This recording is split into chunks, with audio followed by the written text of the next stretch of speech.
నాతో పాటు మేజర్ హర్షవర్ధన్ సావా గారు ఉన్నారు. అమరం చూశాను, వరదరాజన్, ముకుంద్ వరదరాజన్ గారు. ఆయనతో పాటు ఒకే చోట ట్రైనింగ్ లో ఉన్నారు కాబట్టి ఏమని చెప్తారు ఆయన గురించి? మేజర్ ముకుంద్ వరదరాజన్, అశోక్ చక్ర. ఆయన మాకు కొన్ని సంవత్సరాలు సీనియర్. ఇన్స్పైర్ అయ్యారా ఆయన జర్నీ మీరు? ఆర్మీలో అన్నిటికన్నా చాలా ఇంపార్టెంట్ విషయం ఏంటి అంటే యూ రెస్పెక్ట్ యువర్ సీనియర్స్. మా సీనియర్స్కి మేము ఎందుకు రెస్పెక్ట్ ఎక్కువ ఇస్తామంటే మేము ఇప్పుడు ఫైట్ చేస్తున్న కండిషన్స్ కన్నా తీవ్రమైన కండిషన్స్లో వాళ్ళు ఫైట్ చేస్తారు. అలాంటి అటాక్ చూసారా మీ రియల్ లైఫ్లో? నేను ఒక అండర్ కవర్ ఆపరేషన్లో నేను నాతో పాటు ఒక కాశ్మీరీ సోల్జర్ మేమిద్దరం సివిల్ డ్రెస్లో ఒక సివిల్ వెహికల్లో మేము ఈ అండర్ కవర్ ఆపరేషన్ చేయడానికి వెళ్తున్నాం. జనాలు ఆల్రెడీ రోడ్డు మీద ఉన్నారు, రాళ్ళు అవి పట్టుకొని స్టోన్ బెల్టింగ్ చేయడానికి. కరెక్ట్గా ఎప్పుడైతే ఆ జనం దగ్గరికి వెళ్ళానో నా ఫోన్ రింగ్ అవ్వడం స్టార్ట్ అయింది. వెంటనే నా మీద డౌట్ వచ్చింది. ఒక 80-90 మెంబర్స్ నేను నా వెహికల్ని చుట్టుముట్టాను. అలాంటి టైంలో కొద్దిగా సో రీసెంట్ గా లారెన్స్ బిష్నోయ్ అని సిద్దిక్ ని కాల్ చేశారు. సో సిద్దిక్ అంటే ఇప్పుడు పొలిటీషియన్ కాబట్టి 1,00,000 రీజన్స్ ఉంటాయి ఓకే వాళ్ళు చంపేయటానికి. వై సల్మాన్ ఖాన్? అసలుకి Salman Khan the main story ఏమని చెప్తారు అంటే ఒక బ్లాక్ బక్ కేసు అని ఒకటి ఉంది. సో ఎప్పుడైతే ఆ కృష్ణ జింక కేసులో సల్మాన్ ఖాన్ ఇరుక్కున్నాడో అప్పటి నుంచి లారెన్స్ బిష్నోయ్ ఆ రీజన్ చెప్పి నేను సల్మాన్ ఖాన్ ని చంపుతానని చెప్పి చెప్తున్నాడు. సో ఈ పుల్వామా ఘటన తర్వాత కదండి అభినందన్ క్రాష్ ల్యాండ్ అయింది, ఆయన దొరికిపోయారు. ఎప్పుడైతే క్రాష్ ల్యాండ్ అయ్యారో ఆయన జేబులో ఉన్న ఏవైతే పేపర్స్ అవన్నీ ఉన్నాయో ఆయన తినడం మొదలు పెట్టారు, చించేసి. That is what I expect from the next generation. అది ఇప్పటికే పుల్వామా అని పేరు చెప్పుకోగానే మీకు అది వెంటనే మొత్తం వచ్చేసి. అన్నిటికన్నా ఆ రోజు బాధ అనిపించిన విషయం ఏంటి అంటే ఒకే రోజు 44 మెంబర్స్ చనిపోతారని ఏ బెటాలియన్ కూడా అనుకోదు. ఇట్స్ ఐఈడి బ్లాస్ట్ అంటాం మేము.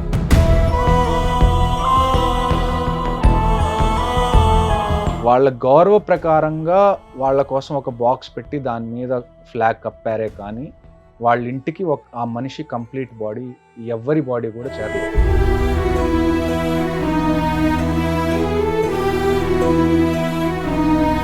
దానికి వాళ్ళు అంత్యక్రియలు చేశారు.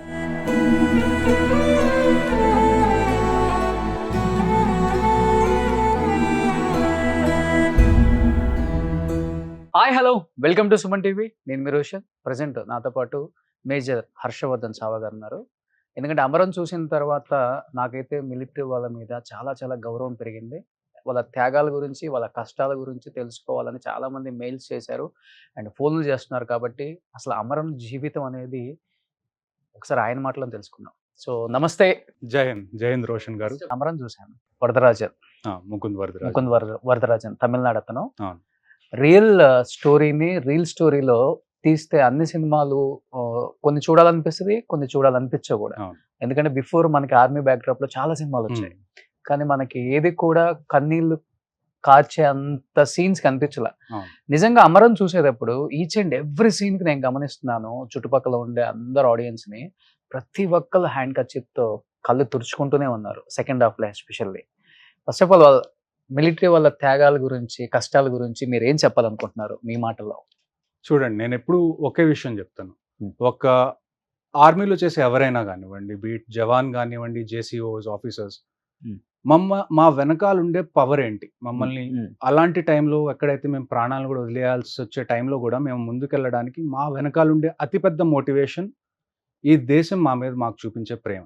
ఓకే, మేము ఎప్పుడైతే మేము ఆర్మీ నుంచాను, లేకపోతే మేము నేవీ నుంచాను, ఎయిర్ ఫోర్స్ నుంచాను, యూనిఫామ్ పర్సనల్ దేశం కోసం బోర్డర్స్లో ఉంటామని తెలియగానే ఒక సివిల్ సొసైటీలో మాకిచ్చే రెస్పెక్ట్, మాకిచ్చే ప్రేమ ఏదైతే ఉందో అది మమ్మల్ని పుష్ చేస్తూ ఉంటుంది. ఎప్పుడు ఒక లిమిట్ క్రాస్ చేసి కూడా మేము ముందుకు వెళ్ళడానికి. అది నాకు తెలిసి అన్నిటికన్నా పెద్ద మోటివేషన్. ఆర్మీలో ఉండే ఎవరికైనా కానివ్వండి, వాళ్ళు going beyond the call of duty అంటాం మేము దాన్ని ఇంగ్లీష్లో. Call of the duty, beyond call of the duty అంటే చనిపోవడానికి కూడా సిద్ధపడడాన్ని మేము బియాండ్ కాల్ ఆఫ్ డ్యూటీ అంటాం. ఓకే, ఆ లెవెల్ని మేము క్రాస్ చేయడానికి అన్నిటికన్నా మాకు పెద్ద మోటివేషనల్ ఫోర్స్ ప్రజలు ఇచ్చే ప్రేమ, వాళ్ళు మా మీద పెట్టుకున్న నమ్మకం. నాకు తెలిసి మనకున్న గవర్నమెంట్ ఆర్గనైజేషన్స్ అన్నిట్లో ఆర్మీని ప్రేమించినంతగా నాకు తెలిసి మన జనం, మన ప్రజలు వేరే ఏ ఆర్గనైజేషన్‌ని అంత ప్రేమించరు. మేబీ అదే అయి ఉండాలి నాకు తెలిసి. ఎవరు ఆర్మీలోకి వెళ్ళినా గానీ, వాళ్ళు మైండ్‌లో పెట్టుకునే విషయం ఏంటి అంటే, ఇవాళ నేను ఇక్కడ రాత్రి పూట నుంచొని ఉన్నాను కాబట్టి, మిగతా వాళ్ళందరూ వాళ్ళ ఇళ్లలో ప్రశాంతంగా నిద్రపోతున్నారు అని చెప్పి. సో, ఇది నాకు తెలిసి మోటివేషనల్ ఫ్యాక్టర్. చాలా Okay. పెద్ద మోటివేషనల్ ఫ్యాక్టర్ Okay. ప్రతి ఒక్క సైనికుడికి. సో అంటే రియల్ స్టోరీలో అంటే మనం ఆయన గురించి చెప్తుంటే రోమాలు నిక్కబొడుచుకుంటున్నాయి ఆ సినిమా చూసేటప్పుడు. ఆ వరదరాజన్ గురించి. అవును. అంటే ఆయన తమిళతనా, కన్నడనా, మలయాళమా ఇది కాదు. మన ఇంట్లో మనిషిలాగా అనిపించింది. మన అన్నం, మన సొంత మనుషులు ఒకవేళ అక్కడ చనిపోతే ఎలా ఫీల్ అవుతామో అంత ఫీలింగ్ వచ్చేసింది. అంత ఎమోషనల్ అయిపోయాను థియేటర్స్‌లో. ఆయనతో పాటు ఒకే చోట ట్రైనింగ్‌లో ఉన్నారు కాబట్టి ఏమని చెప్తారు ఆయన గురించి? మీరు విన్నది, చూసింది అంటే ఏమని చెప్తారు? మేజర్ ముకుంద్ వరదరాజన్, అశోక్ చక్ర. హ్మ్. ఆయన ట్రైనింగ్ చేసింది ఆఫీసర్స్ ట్రైనింగ్ అకాడమీ, చెన్నై. ఆయన మాకు కొన్ని సంవత్సరాలు సీనియర్. హ్మ్. నేను కూడా ఆ తర్వాత ఆఫీసర్స్ ట్రైనింగ్ అకాడమీ చెన్నైకెళ్ళి నేను కూడా ఓకే. ట్రైనింగ్ చేసి, అంటే మనకి బేసిక్‌గా 3, 4 అకాడమీస్ ఉన్నాయి ఇండియాలో. ఎవరైనా ఆర్మీలోకి ఆఫీసర్ అవ్వాలి అంటే ఈ అకాడమీస్‌లోకి సెలెక్ట్ అయితేనే వాళ్ళవుతారు. ఫస్ట్ మనకి నేషనల్ డిఫెన్స్ అకాడమీ పూణే ఉంది. హ్మ్. ఆ తర్వాత ఇండియన్ మిలిటరీ అకాడమీ దెహ్రాదూన్ ఉంది. ఆ తర్వాత ఆఫీసర్స్ ట్రైనింగ్ అకాడమీ చెన్నై ఉంది. Okay. Officers training academy Gaya. ఇలాగ కొన్ని అకాడమీస్ ఉన్నాయి. ఈ అకాడమీస్‌లోకి ఎవరైతే ఎళ్తారో అక్కడ వాళ్ళు 1 ఇయర్ కొన్ని చోట్ల, అంటే మీరు ఒకవేళ +2 తర్వాత వెళ్లారనుకోండి ఇంటర్మీడియేట్ తర్వాత. హ్మ్. మీ ట్రైనింగ్ 4 ఇయర్స్ ఉంటుంది. ఈ 4 ఇయర్స్ ఎందుకుంటుందంటే ఈ 4 ఇయర్స్‌లో మీకు ట్రైనింగ్‌తో పాటు మీకు బ్యాచిలర్ డిగ్రీ కూడా వస్తుంది. ఓకే. ఒక 3 ఇయర్స్ మీది బీఏ గాని, బీకామ్ గాని, బీఎస్సీ గాని మీరు ఏది చూజ్ చేసుకుంటే మీకు ఎడ్యుకేషన్ క్వాలిఫికేషన్ కూడా ప్యారలల్‌గా మిలిటరీ ట్రైనింగ్‌తో పాటు నడుస్తూ ఉంటుంది. అదే ఎవరైతే గ్రాడ్యుయేషన్ అయిపోయిన తర్వాత వెళ్తారో వాళ్ళు బేసిక్‌గా ఇండియన్ మిలిటరీ అకాడమీకి కానీ, ఆఫీసర్స్ ట్రైనింగ్ అకాడమీకి గాని వెళ్తారు. ఓకే. ఆఫీసర్స్ ట్రైనింగ్ అకాడమీలో మీకు ఫర్ ఎగ్జాంపుల్ మేము ఆఫీసర్స్ ట్రైనింగ్ అకాడమీలో ట్రైన్ చేసినప్పుడు మాకు diploma in strategic studies and defence management అనేది ఒక డిగ్రీ ప్యారలల్‌గా రన్ అవుతూ ఉంటుంది. మాది ఏదైతే మిలిటరీ ట్రైనింగ్‌తో పాటు. సో, మిలిటరీలో మనకి చాలా ఇంపార్టెంట్ ఏంటి అంటే బీట్ ఆర్మీ గానివ్వండి, నేవీ గానివ్వండి, ఎయిర్ ఫోర్స్ గానివ్వండి. మీకు మీ బాడీ ఎంత ఇంపార్టెంటో మీరు అకాడమికల్‌గా గూడా, అంటే చదువు పరంగా గూడా చాలా పర్ఫెక్ట్‌గా ఉండడం అంతే ఇంపార్టెంట్. ఎందుకంటే ఒక కంప్లీట్ మనిషి ఎప్పుడవుతాడు అంటే, ఒక సోల్జర్ కంప్లీట్‌గా ఎప్పుడవుతాడు అంటే మీకు జస్ట్ ఫిజికల్ ఫిట్‌నెస్ ఉంటే సరిపోదు. పోనీ మీకు జస్ట్ మైండ్ ఒక్కటుంటే సరిపోదు. ఈ రెండిటి కరెక్ట్ కాంబినేషన్ ఉన్నప్పుడే మీరు ఒక సోల్జర్ అవుతారు. హ్మ్. అది మన అకాడమీస్‌లో మన కరిక్యులమ్ ఎలాగా ప్రిపేర్ చేస్తారంటే మీరు వచ్చిన మొదటి రోజు నుంచి అదే అలైన్‌మెంట్‌లో మీరెళ్ళిపోతారు. ఓకే. సో, ట్రైనింగ్ అనేది చాలా కఠినంగా ఉంటుంది స్టార్టింగ్ నుంచి. ఒక 2 ఇయర్స్ ఉంటుందా? 1 ఇయర్ ట్రైనింగ్ ఉంటుంది. అది నేను చెప్పాను గదా! ఎవరిదైతే +2 తర్వాత వెళ్తున్నారో వాళ్ళది 4 ఇయర్స్ ట్రైనింగ్ ఉంటుంది. ఎవరైతే గ్రాడ్యుయేషన్ తర్వాత ఎళ్తారో వాళ్ళది 1 ఇయర్ టు 1 ½ ఇయర్ ట్రైనింగ్ ఉంటుంది. ఈ 1 ½ ఇయర్‌లో మీకు ప్రతిదీ నేర్పిస్తారు. మిలిటరీకి సంబంధించిన ప్రతిదీ నేర్పిస్తారు. దాన్ని బేసిక్ ట్రైనింగ్ అంటాం మేము. హ్మ్. ఆ ట్రైనింగ్ మొత్తం అయిపోయిన తర్వాత ఇప్పుడు మనకి ఆహ్, ఎవరన్నా ఎంసెట్ గాని, నీట్ గాని రాసినప్పుడు మీకేముంటుంది? కౌన్సెలింగ్ ఉంటుంది. ఒక ర్యాంక్ వచ్చిన తర్వాత మీరు కౌన్సెలింగ్‌కెళ్తారు. ఒక 3 కాలేజెస్ మీరు సెలెక్ట్ చేసుకుంటాం. 3, 4 కాలేజెస్. ఈ కాలేజ్‌లో నేను ఎళ్ళాలనుకుంటున్నాను. నా ర్యాంక్‌కి ఇది వస్తుందా? రాదా? అని చూసుకుంటారు. సేమ్ వే మీరు అకాడమీ ఎండ్ అయ్యే టయానికి ఏమవుతదంటే మీదొక మెరిట్ మొత్తం ప్రిపేర్ అవుతది. మీరు ఈ 1 ఇయర్ ట్రైనింగ్‌లో మీరు ఏ గేమ్స్ ఆడారు? ఫిజికల్ ఫిట్‌నెస్ మీద ఎలాగుంది? ఎడ్యుకేషన్ పరంగా మీకెన్ని మార్క్స్ వచ్చినాయి? దీనంతా ఒక కంపైల్ చేసినప్పుడు మీరు ఒక మెరిట్ లిస్ట్‌లో ఒక నంబర్ వస్తుంది మీకు. ఉన్న క్రెడిట్స్ అందరిలో మీరు ఎక్కడ నుంచుంటున్నారనేది ఒక నంబర్ వస్తుంది. ఓకే. అప్పుడు లాస్ట్‌లో మీకు ఆర్మీ హెడ్ క్వార్టర్‌కి మీరు ఒక 3 ఆప్షన్స్ ఇవ్వాలి. మీరు ఏ రెజిమెంట్స్‌లోకి వెళ్ళాలనుకుంటున్నారో మీరు ఆప్షన్స్ ఇవ్వండి. ఆ రెజిమెంట్స్‌లో ఖాళీ ఉంటే మీరు అందులోకి వెళ్ళడానికి వాళ్ళు ఫెసిలిటేట్ చేస్తారు. Most of the time 90% of time ఏమవుతుందంటే మీరు ఏవైతే రెజిమెంట్స్ ఇచ్చారో 3 ఆప్షన్స్, ఆ 3 ఆప్షన్స్‌లోనే మిమ్మల్ని పంపించడానికి ట్రై చేస్తారు. హ్మ్. వర్స్ట్ కేస్ సినారియో అలాంటి 3 ఏవైతే మీరు ఆప్షన్స్ ఇచ్చారో దానికి మీరు మెరిట్ గాని, లేకపోతే మీ ఎడ్యుకేషనల్ క్వాలిఫికేషన్ మ్యాచ్ అవ్వకపోతే, దానికి తర్వాత మీకు ఏదైతే కొద్దిగా ఈజీగా సెట్ అవుతుందో మీ ప్రొఫైల్‌కి, అది మీకివ్వడానికి ట్రై చేస్తారు. ఓకే. సో, ఇప్పుడు ముకుంద్ వరదరాజన్ గారి గురించి మీరు విన్నదంటే ఏమని చెప్తారు? చూడండి, నేను 2014లో ముకుంద్ వరదరాజన్ గారిది జరిగింది. హ్మ్. నేనప్పుడు పంజాబ్‌లో పోస్టెడ్ ఉండేవాడిని. మీకు ఇప్పుడు మూవీ వచ్చింది కాబట్టి ఇది మీకొక కొత్త న్యూస్ లాగా, లేకపోతే ఒక ఒక అప్డేట్ లాగా మీకిప్పుడు తెలుస్తుంది. మేము ఆర్మీలో ఉన్నప్పుడు మాకేంటి అంటే బేసిక్‌గా కాశ్మీర్ గానివ్వండి, నార్త్ ఈస్ట్ కానివ్వండి, ఇవి కాన్‌ఫ్లిక్టెడ్ ఏరియాస్. ఎక్కడైతే మిలిటరీది ఎక్కువ రోల్ ఉంటుంది. అలాంటి చోట ప్రతిరోజు ఎవరో ఒకళ్ళు చనిపోతున్నారు. ఇన్‌స్పైర్ అయ్యారా ఆయన జర్నీని మీరు? ఖచ్చితంగా. ఆ! ఖచ్చితంగా. ఆర్మీలో అన్నిటికన్నా చాలా ఇంపార్టెంట్ విషయం ఏంటి అంటే you respect your seniors. Okay. ఎందుకంటే ఇప్పుడు మనకి ఫెసిలిటీస్ ఒకసారి చూసుకుంటే మనకి సోషల్ మీడియా ఉంది. అంటే అవును. ఇప్పుడు బై టైమ్ టు టైమ్ మనకి ఏమైంది, మన ఎక్విప్మెంట్ అంతా బెటర్ అయిపోయింది. ఒకవేళ మీరు ఇంతకుముందు మంచుకొండల్లో పని చేయాలి అంటే, ఇప్పుడు మంచుకొండల్లో పని చేయాలి అంటే, ఇప్పుడు మీ దగ్గర ప్రతిదానికి ఎక్విప్మెంట్ ఉంది. ఓకే. ఈజీగా మీరు ఎక్కగలగడానికి. అంటే ఇంతకుముందు ఒక షూ బరువు మంచుకొండల్లో వేసుకునేది 3.5 కేజీలు ఉంటే, టెక్నాలజీ వల్ల ఇప్పుడు ఏమైంది, అది 1.5 కేజీకి లైట్ వెయిట్ వచ్చేసి. లైట్ వెయిట్ వచ్చేసినాయి. మా సీనియర్స్‌కి మేము ఎందుకు రెస్పెక్ట్ ఎక్కువ ఇస్తామంటే, ఫస్ట్ విషయం ఏంటి అంటే, వాళ్ళే మాకు అన్నీ నేర్పించారు. రెండో విషయం ఏంటి అంటే, మేమిప్పుడు ఫైట్ చేస్తున్న కండిషన్స్ కన్నా తీవ్రమైన కండిషన్స్‌లో వాళ్ళు ఫైట్ చేశారు. ఆ రెస్పెక్ట్ అనేది ఎప్పుడు మాకుంటది. వాళ్ళు మాకు గురువులు. వాళ్ళు ఏదైతే ఫౌండేషన్ వేశారో దాని మీదే ఇప్పటి వరకు ఇండియన్ ఆర్మీ నడుస్తుంది. ఇప్పటి నుంచనే కాదు, ముకుంద్ గారని కాదు, అంతకు ముందు నుంచి కూడా ఎప్పుడైతే మనం ఇండిపెండెంట్ ఇండియా అయ్యామో, అప్పటి నుంచి ఎన్ని వార్స్ జరిగినాయి, ఎంతమంది. ఇప్పుడు మీరు ఒక కార్పొరేట్ కంపెనీ తీసుకున్నారనుకుందాం ఫర్ ఎగ్జాంపుల్. మీకు ఎలాగుంటుంది, మీకు P&L స్టేట్మెంట్స్ ఉంటాయి, ప్రాఫిట్స్ అండ్ లాసెస్. మహా అయితే ఏం పోతుంది, డబ్బు పోతుంది. కానీ ఇక్కడ ఒక తప్పు జరిగితే మీది ఏం పోతుంది, మీది ప్రాణం పోతుంది. సో ఇక్కడ ఏదైనా కానీ మీరు చాలా కాన్సంట్రేషన్ పెట్టి చాలా విషయాలు చూసుకుంటే తప్ప మీ లాసెస్ మినిమం ఉండవు. Okay. So every time we do a mistake we pay with blood. Okay. So ఆ విషయం అన్నది మేము ఎప్పుడు మైండ్లో పెట్టుకోవాల్సి వస్తుంది. అందుకనే మా సీనియర్స్ కానీ, మా ముందు తరాల వాళ్ళు కానీ ఎవరైనా ఆర్మీలో ఉన్నా, వాళ్ళు ఏవైతే చేశారో వాళ్ళు చేసిన ప్రతి ఇంతకుముందు కండిషన్స్ ఎలాగుండేవి, మీరు ఎక్విప్మెంట్ అంటే ఒకవేళ గన్స్ తీసుకున్నా కానీ, లేకపోతే టెక్నాలజికల్ ఎక్విప్మెంట్ తీసుకున్నా కానీ, ట్యాంక్స్ తీసుకున్నా కానీ, ఫ్లైట్స్ తీసుకున్నా కానీ, జెట్స్ తీసుకున్నా కానీ, ఇప్పుడున్నంత సొఫిస్టికేటెడ్గా ఇంతకుముందు ఉండేవి కాదు. ఇంతకుముందు మనుషులు కూడా ఎలాగ ఉండేవాళ్ళు. మీరు 1962 ఒకసారి చైనా క్యాంపెయిన్ మనం చూసుకోవాలి. అవును. అక్కడ మనం ఉన్న సోల్జర్స్ చాలా తక్కువ మంది, మనకి అగేన్స్ట్గా వచ్చిన చైనీస్ సోల్జర్స్ చాలా మంది. అందరూ చనిపోయారు తప్ప ఎవ్వరు కూడా వాళ్ళ ప్లేస్ వదిలిపెట్టి వెనకాలకి పారిపోయి రాలేదు. అది ఇండియన్ ఆర్మీ. So Okay. ఆ డిఎన్ఏ అనేది అప్పటి నుంచి రన్ అవుతూనే ఉంది. ఇప్పుడు మనం మేజర్ ముకుంద్ వరదరాజన్ గారిని తీసుకున్నాం. ఆయనకి టెర్రరిస్ట్ అక్కడ కనపడ్డారు. టెర్రరిస్ట్తో ఆయన ఫైట్ చేశారు. ఆయన వెనక్కి ఎక్కడన్నా ఒగ్గారా?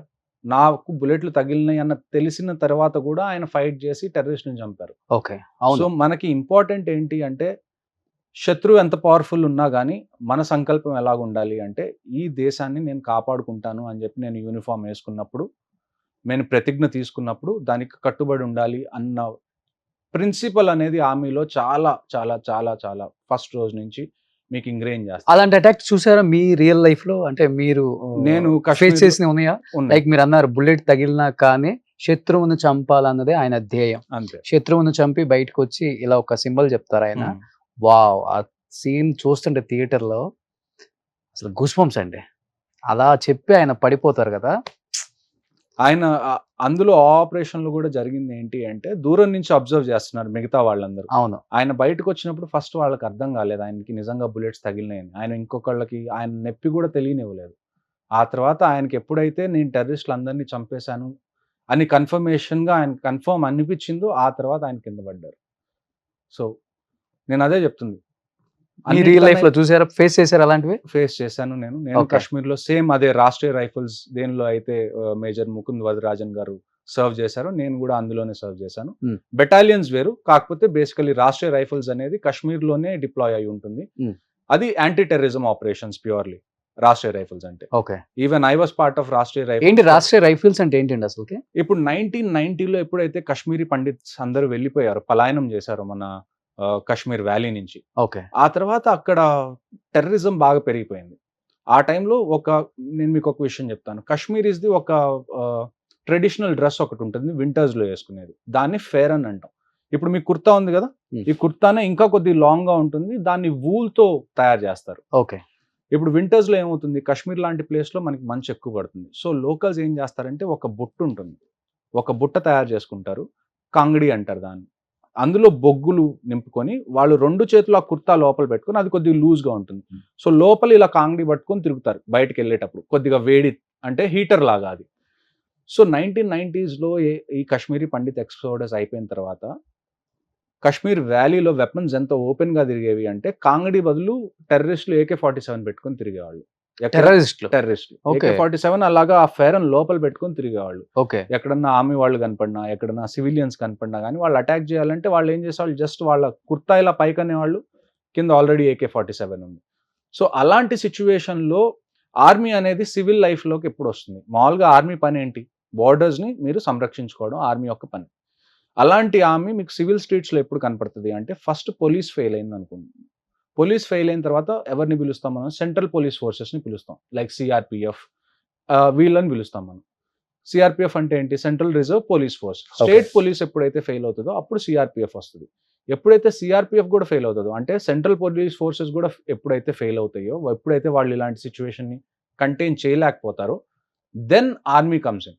సో అలాంటి టైంలో Indian government and Indian army ఏమనుకుంది అంటే కాశ్మీర్లో మనకి ఒక స్ట్రాంగ్ ఫోర్స్ కావాలి which only fights against terrorism. వాళ్ళకి ఇంకా ఏం పని లేదు. వాళ్ళ ఉదయం లేచిన దగ్గర నుంచి రాత్రి పడుకునే వరకు, మళ్ళీ రాత్రి మీరు హంటింగ్ మొదలు పెడితే తెల్లవారుజాము వరకు ఒకటే పని. రాష్ట్రీయ రైఫిల్స్ ఏంటి అంటే అప్పుడు వచ్చిన battalions purely for anti terrorism and anti infiltration operations. Okay. Anti infiltration అంటే ఏంటి అంటే మనకి ఎక్కడైతే కాశ్మీర్లో మనం బార్డర్ చూసుకుంటే అది ఇంటర్నేషనల్ బార్డర్ కాదు, దాన్ని మనం ఎల్ఓసి అంటాం. ఎల్ఓసి అంటే line of control. So line of కంట్రోల్ని దాటి ఎవరైతే టెర్రరిస్ట్ పాకిస్తాన్ నుంచి కాశ్మీర్లోకి ఎంటర్ అవుతున్నారో వాళ్ళని చంపడం కోసం, ఎవరైతే జనాలు కాశ్మీర్లో పుట్టి పెరిగినా కానీ వాళ్ళు పాకిస్తాన్లోకి వెళ్ళిపోయి టెర్రరిస్ట్ లాగా మారిపోతుంటే వాళ్ళని చంపడం కోసం పుట్టిన battalions Rashtriya rifles battalions. Okay. So Rashtriya rifles for the last 35 years what it has done is it just cleaned Kashmir from terrorism. కాశ్మీర్లో ఎక్కడ ఏ అటాక్ జరిగినా మీకు అందరికన్నా ఫస్ట్ కనపడేది రాష్ట్రీయ రైఫిల్స్. అవును. వాళ్ళ పని ఏంటి అంటే మా పని ఉదయం లేచిన దగ్గర నుంచి మళ్ళా పడుకునే వరకు ఇట్స్ జస్ట్ హంటింగ్ టెర్రరిస్ట్. మాకు దానికన్నా వేరే పనే ఉండదు. ఎందుకంటే మీరు అన్నట్లుగా మిలిటరీ ఆర్మీ అంటే ఎమర్జెన్సీ సిచ్యువేషన్ లో చాలా వరకు మనం రీసెంట్ గా చూసుకుంటే వైనాడ్ లో కూడా వైనాడ్ ఫ్లడ్స్ లో ఆ బ్రిడ్జి అనేది 48 hours లోనే దాన్ని బిల్డ్ చేసి నేను అక్కడికి లైవ్ చేయడానికి వెళ్ళాను. ఓ మై గాడ్, వాళ్ళ గొప్పతనం, వాళ్ళ డెడికేషన్, వాళ్ళ హార్డ్ వర్క్ ఆ రోజు కళ్ళతో చూశాను సార్. నేను మీకు ఒక ఇంట్రెస్టింగ్ విషయం చెప్తాను. నేను ఎప్పుడైతే నా ట్రైనింగ్ అయిపోయిందో, నేను చెప్పాను కదా ఇందాక మీకు, ప్రతి ఒక్కళ్ళకి వాళ్ళ రెజిమెంట్స్ చూస్ చేసుకోవడానికి వాళ్ళకి 3 ఆప్షన్స్ ఇవ్వాల్సి వస్తుంది. ఓకే. నాకు పేరెంట్ రెజిమెంట్ అంటే నా పేరెంట్ యూనిట్ ఏదైతే ఉందో అది 53 ఇంజనీర్ రెజిమెంట్. బేసిక్గా what is engineer regiment Indian ఆర్మీలో? నేను అందరికీ ఒక విషయం చెప్పేది ఏంటి అంటే, ఎస్పెషల్లీ మన స్టేట్లో ఎక్కువ మందికి ఎవరికైతే ఆర్మీ గురించి ఎవరికి తెలియదు కాబట్టి నేను మీకు చెప్తుంది ఏంటి అంటే, మీరు బీటెక్ చేస్తే it's not necessary that you have to only work for corporate. ఆర్మీలో కూడా మీ టెక్నికల్ స్కిల్స్ అనేవి చాలా ఇంపార్టెంట్. ఆర్మీలో కూడా మీకు ఇంజనీర్స్ ఉంటారు, అన్ని రకాల ఇంజనీర్స్ ఉంటారు. ఇప్పుడు మొన్న బ్రిడ్జ్ కట్టారు, ఆ బ్రిడ్జ్ కట్టాలి అంటే మీకు ఎలా కనపడుతుంది? మీకు ఉట్టి స్ట్రెంగ్త్ కనపడుతుంది. మీకు సివిల్ ఇంజనీర్స్ కావాలి. మాకేం కనపడుతుంది? ఒక సివిల్ ఇంజనీర్ ఎవరైతే ఆర్మీలో ఉన్నారో హీ ఈజ్ ఆల్సో ఏ కాంబటెంట్. యూనిఫామ్లోనే ఉంటారు, అదొక స్కిల్.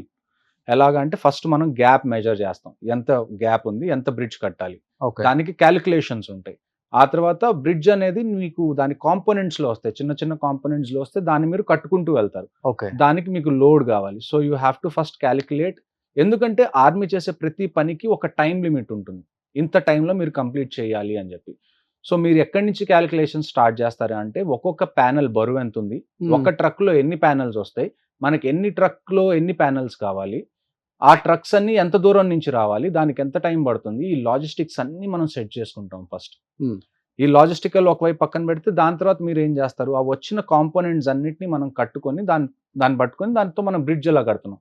ఇక్కడ మీకు టెక్నికల్ మైండ్ సెట్ అనేది మీకు ఉపయోగపడుతుంది. ఈ వచ్చిన కాంపోనెంట్స్ అన్ని మీకు మెకానికల్గా కాదు, మీరు ఫిజికల్గా ఉన్న సోల్జర్స్ ఎవరైతే ఉన్నారో వాళ్ళు ఎత్తి ఆ ప్యానెల్స్ అన్ని ఒక్కొక్కటి యాడ్ చేసి మీరు ఒక బ్రిడ్జ్ కడతారు. ఇక్కడ మీకు ఏం అవసరం ఉంటుంది? మ్యాన్ పవర్ అవసరం ఉంటుంది. సో ఆర్మీ అంటే జనరల్గా ఒక పర్సెప్షన్ ఏంటి సివిల్ వరల్డ్లో అంటే, వీళ్ళు బార్డర్స్ దగ్గర ఉంటారు అని తప్ప లోపల ఎలాగుంటుందో ఎక్కువ మంది తెలియదు. లోపల ఎలాగుంటుంది అంటే, మీకు లాజిస్టిక్స్ వాళ్ళు, ఫర్ ఎగ్జాంపుల్ మీరు బీటెక్ చేశారు, మీరు సివిల్ ఇంజనీర్ చేశారు, ఆర్మీలో మీ ఉపయోగం ఉంటుంది. మీరు కంప్యూటర్ ఇంజనీర్ ఫర్ ఎగ్జాంపుల్, ఆర్మీకి కూడా ఆర్మీ సాఫ్ట్వేర్స్ కావాలి. ఆర్మీ సాఫ్ట్వేర్స్ మీద ఎవరు అటాక్ చేయకుండా సైబర్ సెక్యూరిటీ స్పెషలిస్ట్ కావాలి. ఆ తర్వాత మీకు ఆర్మీ కోసం టెలికమ్యూనికేషన్స్ కావాలి. ఆ తర్వాత మీకు ఆర్మీ కోసం మెకానికల్ ఇంజనీర్స్ కావాలి. సో ఇంజనీరింగ్ ఉన్న ప్రతి స్ట్రీమ్, ఇప్పుడు మీరు world war I, world war II చూసుకున్నా కానీ, జర్మన్స్ ఎందుకు మనకన్నా చాలా, అంటే ఆ టైంలో చాలా అడ్వాన్స్డ్ ఆర్మీ, ఎందుకంటే వాళ్ళ దగ్గర టెక్నాలజికల్ స్కిల్స్ ఎక్కువ ఉన్నాయి. వాళ్ళు అప్పట్లో మెషిన్స్ ఎక్కువ కనిపెట్టేవాళ్ళు, గన్స్ ఎక్కువ కనిపెట్టేవాళ్ళు. ఈ గన్ అనేది అట్ ది ఎండ్ మెషిన్ కదా, మీకు ఇంజనీర్స్ లేకుండా మెషిన్స్ ఎక్కడి నుంచి వస్తాయి?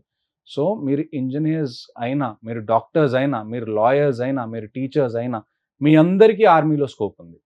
ఆర్మీ అంటే it's not just you go and fight. అందులో ఆర్మీలో బేసిక్గా 3 వింగ్స్ ఉంటాయి. ఓకే. ఒకటి ఏంటి అంటే ఫైటింగ్ ఫోర్సెస్, ఆ తర్వాత మీకు టెక్నికల్ ఫోర్సెస్ ఉంటాయి, ఆ తర్వాత మీకు లాజిస్టికల్ యూనిట్స్ కూడా ఉంటాయి. So okay. ఈ 3 ఒక సింక్రనీలో పని చేసినప్పుడే మీకు ఒక టాస్క్ అనేది మీరు అచీవ్ చేయగలుగుతారు. సో ఇప్పుడు కమింగ్ టు అమరంలో సార్, ఇప్పుడు కాశ్మీర్‌లో పాపులేషన్ ఎంత ఉంటుంది అసలుకి? ఆల్మోస్ట్ ఒక మీకు 1 CR అనుకోవచ్చు. 1 CR ఉంటుందా? 1 CR వరకు ఉంటుంది.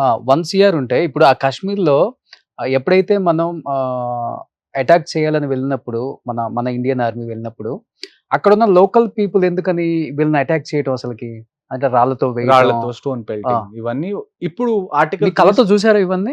మీ మీద జరిగాయి ఈ అటాక్స్? నా మీద జరిగినాయి. ఆర్టికల్ 370 తర్వాత చాలా వరకు తగ్గినాయి, కానీ ఓకే. దాని ముందు చాలా ఫ్రీక్వెంట్ గా అయ్యేది. ఓకే. ఇప్పుడు ఎలా ఉండేది అసలు అక్కడ సిచ్యువేషన్? సిచ్యువేషన్ ఎలాగుండేది అంటే, మీరు మూవీస్ లో కానీ లేకపోతే న్యూస్ లో ఎప్పుడైనా మీరు కాశ్మీర్ లో ఏదైనా న్యూస్ వస్తే మీరు చూడండి, every army vehicle has a grill.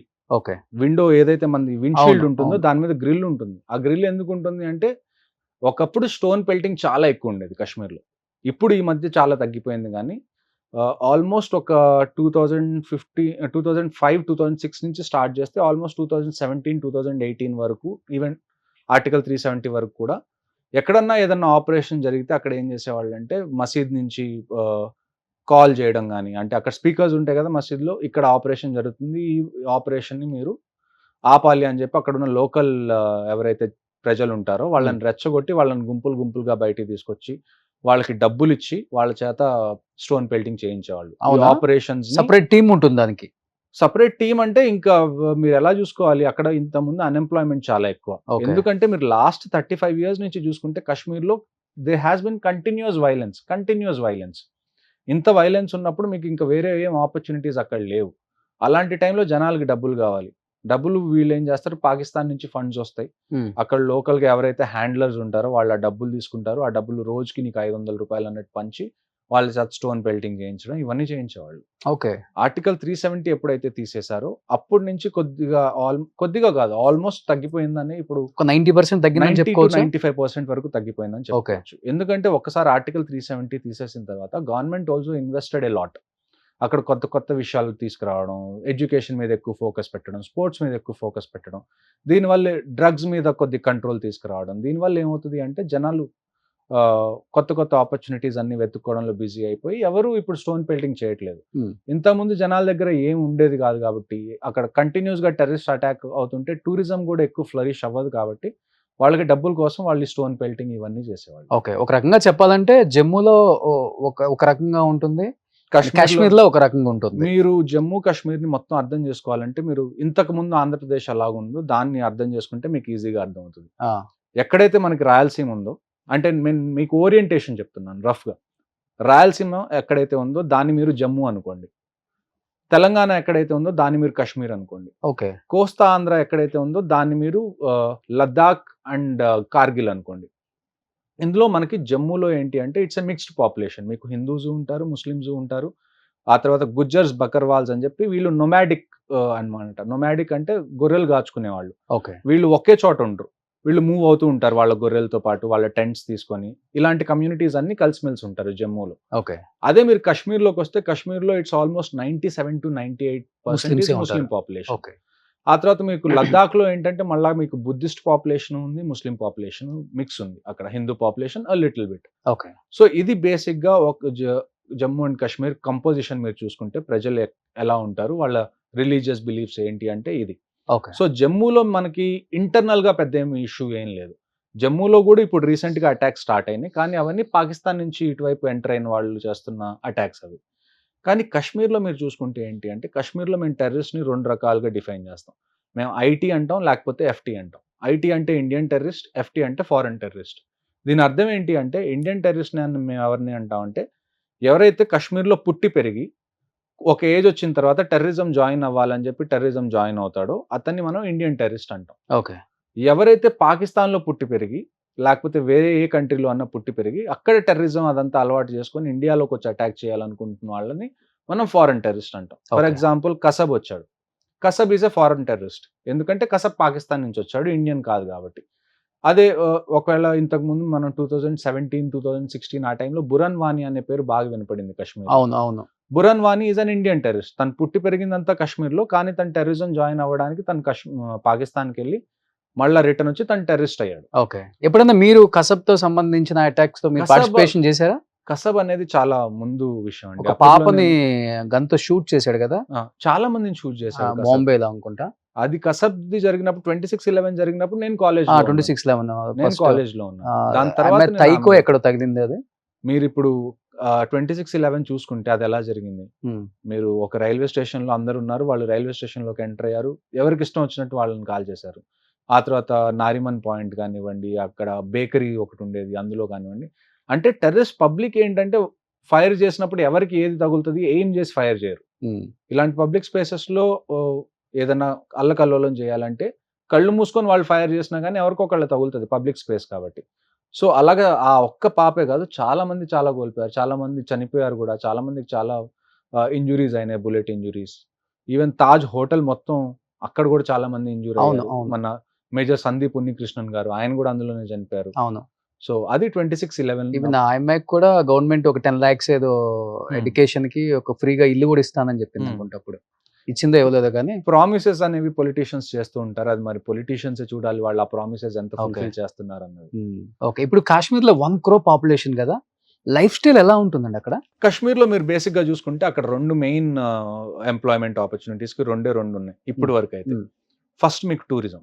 చాలా మంది కాశ్మీర్‌కి టూరిజం కోసం వెళ్తారు. కాశ్మీర్ యాపిల్ ఎంత ఫేమస్. ఆ తర్వాత మీకు మన దాన్నేమంటారు, అక్కడ క్యాష్ క్రాప్స్ అనేవి, నేను మీకు ఒక విషయం చెప్తాను. నేను ఎక్కడైతే నా రూమ్ ఏదైతే ఉండేదో దాని బయట చాలా గులాబీ మొక్కలు ఉండేవి. Wild roses. ఎవరు దాని నీళ్లు కూడా పోసేవాళ్ళు కాదు. కానీ ఒక్కొక్క గులాబీ నా అరచేతి అంత గులాబీలు పూసేవి, ఎవరు పట్టించుకోకపోయినా. సో అక్కడ బేసిక్ గా ఏంటంటే సాయిల్ బాగా ఫర్టైల్. సో మీకు ప్రపంచంలో one of the costliest food item ఏంటి? కేసర్, కుంకుమ పువ్వు. కుంకుమ పువ్వు కేజీ మీకు మంచిది కావాలంటే కోట్లలో ఉంటుంది. 1.5 lakh 2 lakhs ఒక కేజీ ఉంటుంది కుంకుమ పువ్వు. సో అక్కడ కుంకుమ పువ్వు పండుతుంది. టన్స్ వస్తుంది మనకి కోట్లలో ఇక్కడికి. అవును. కుంకుమ పువ్వు కాశ్మీర్ తర్వాత మళ్ళా పండేది ఎక్కడ అంటే ఇరాన్ లో. ఈ మధ్యలో ఇంకెక్కడ పండదు. సో అది ఉంది. ఆ తర్వాత మీకు ఆల్మండ్స్ ఉన్నాయి, ఆ తర్వాత వాల్నట్స్ ఉన్నాయి, ఆ తర్వాత మీకు యాపిల్స్ ఉన్నాయి.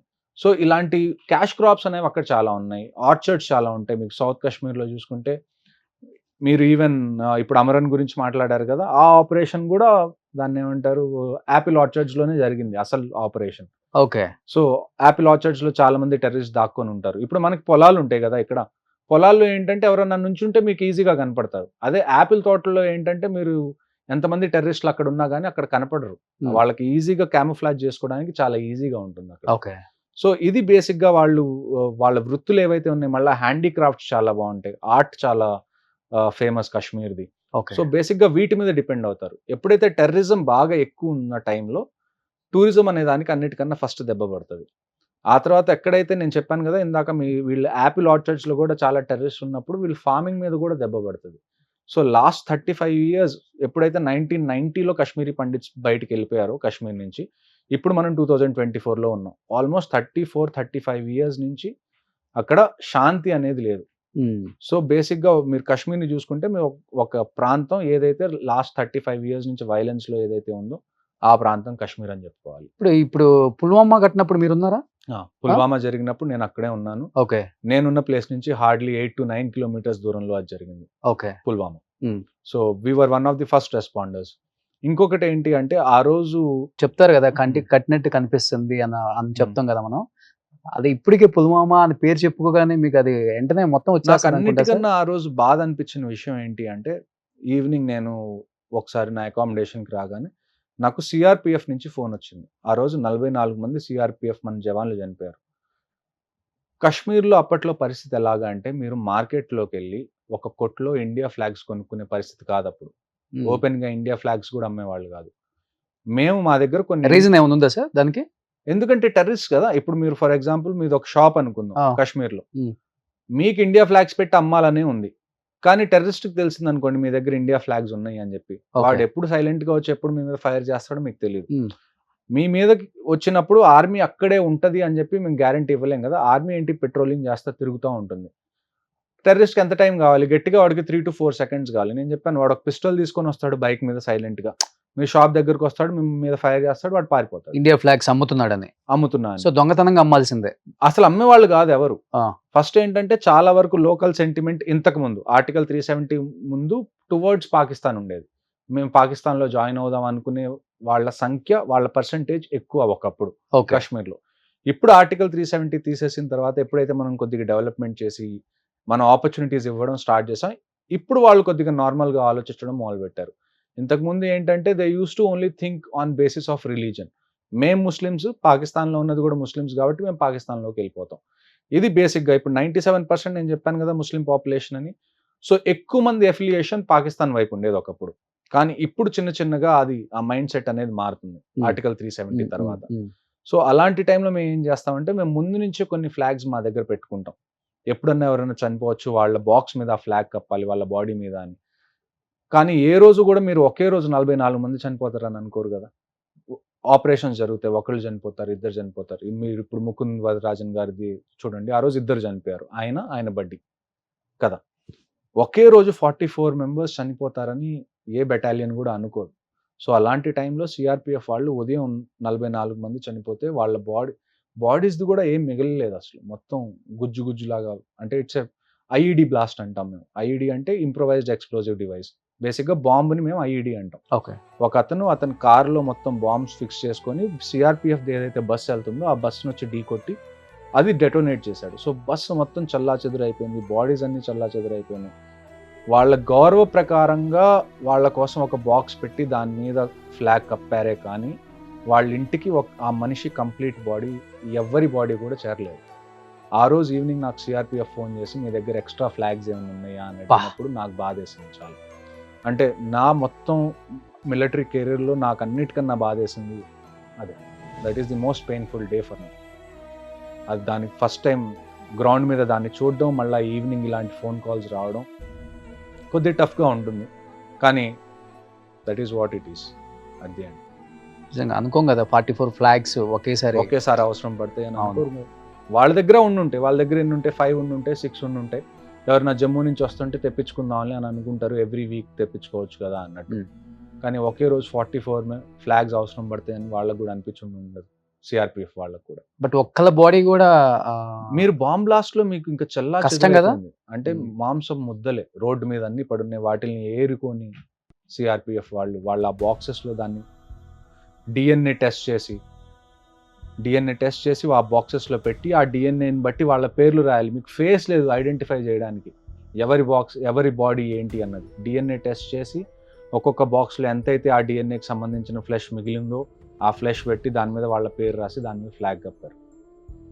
పుల్వామాలో ఎవరైతే చనిపోయారో వాళ్ళ ఇంటికి ఇప్పటి వరకు బాడీస్ చేరలేదు, అంటే కంప్లీట్ బాడీ చేరలేదు, వాళ్ళ మాంసం ముద్దలే వెళ్ళింది. దానికి వాళ్ళు అంత్యక్రియలు చేశారు. మీ కళ్ళతో చూసారా ఘటన? నేను చూడలేదు, అయిపోయిన వెంటనే మేము రెస్పాండ్ అయ్యాం. నేనున్న చోట నుంచి నేను చెప్పి వెళ్ళి చూసేసరికి ఎలా ఉంది సార్ అక్కడ అంతా? రోడ్డు మొత్తం మాంసం ముద్దలన్నీ పడిపోయి ఏమీ లేదు ఇంకా. మొత్తం మేము వెంటనే కార్డన్ ఆఫ్ చేసేస్తారు. ఇలాంటి ఇష్యూ ఏది జరిగినా కానీ ఇంకెవరిని సివిలియన్స్ నా ఏరియాలోకి రానివ్వకుండా మొత్తం మీరు సినిమాల్లో చూస్తుంటారు కదా, టేపింగ్ చేసేస్తారు ఏదైనా క్రైమ్ జరిగితే. అలాగే సేమ్ అక్కడ జరిగిన ప్లేస్ ఏదైతే ఉందో దాంట్లోకి ఏ సివిలియన్ని రానివ్వకుండా మేము బ్లాక్ చేసేసాం. ఆ తర్వాత ఆ ప్లేస్ లోపలికి వెళ్ళి చూసిన తర్వాత, అంటే జరిగిన రోడ్ మీద ఆ సర్కిల్ లోపలికి వెళ్ళి చూసిన తర్వాత అక్కడ మొత్తం రోడ్ మీద మాంసం ముద్దలు పడిపోయి సిఆర్పిఎఫ్ వాళ్ళు పాపం దాన్ని ఎత్తుకుంటున్నారు. ఒక్కొక్క మాంసం ముద్దని వాళ్ళు స్టోర్ చేయాలి, ఎందుకంటే ఇంటికి ఏదో ఒక గుర్తు పంపించాలి కదా ఆ బాడీని. సో అది ఆ రోజు గ్రౌండ్ మీద జరిగిన రియాలిటీ. జీవితంలో దేన్నైనా ఆపొచ్చు కానీ మీరు చావును ఆపలేము. కానీ ఆ సిచ్యువేషన్ చూసినప్పుడు అనిపించిందా, అంటే మిలిటరీ రైట్ చాయిస్ నాకు, అంటే మీకే కదా అందరికి అనిపిస్తుంది కదా ఆ టైంలో? లేదండి, ఎప్పుడు ఏం జరుగుతుందో తెలియదు, ఫ్యామిలీస్ అన్ని డిపెండ్ అయ్యి ఉంటాయి. ఆ సినిమాలో కూడా పిల్లనిచ్చే వాళ్ళు కూడా మిలిటరీ అంటే వద్దు అని, అంటే ఎప్పుడు చనిపోతారో కూడా తెలియదు కదా, మళ్ళీ నువ్వు తర్వాత వీడియోగా నేను చూడలేను చిన్న ఏజ్ లో అన్నట్టు, అంటే ఒక ఫాదర్ ఎమోషన్స్ ని కూడా బాగా చూపించారు. చూడండి, నేను ఎప్పుడు చెప్పేది ఏంటి అంటే మీ జీవితంలో మీ దగ్గరికి ఖచ్చితంగా వచ్చే విషయం ఏంటి? చావే. మీరు దాని గురించి ఎందుకు భయపడాలి?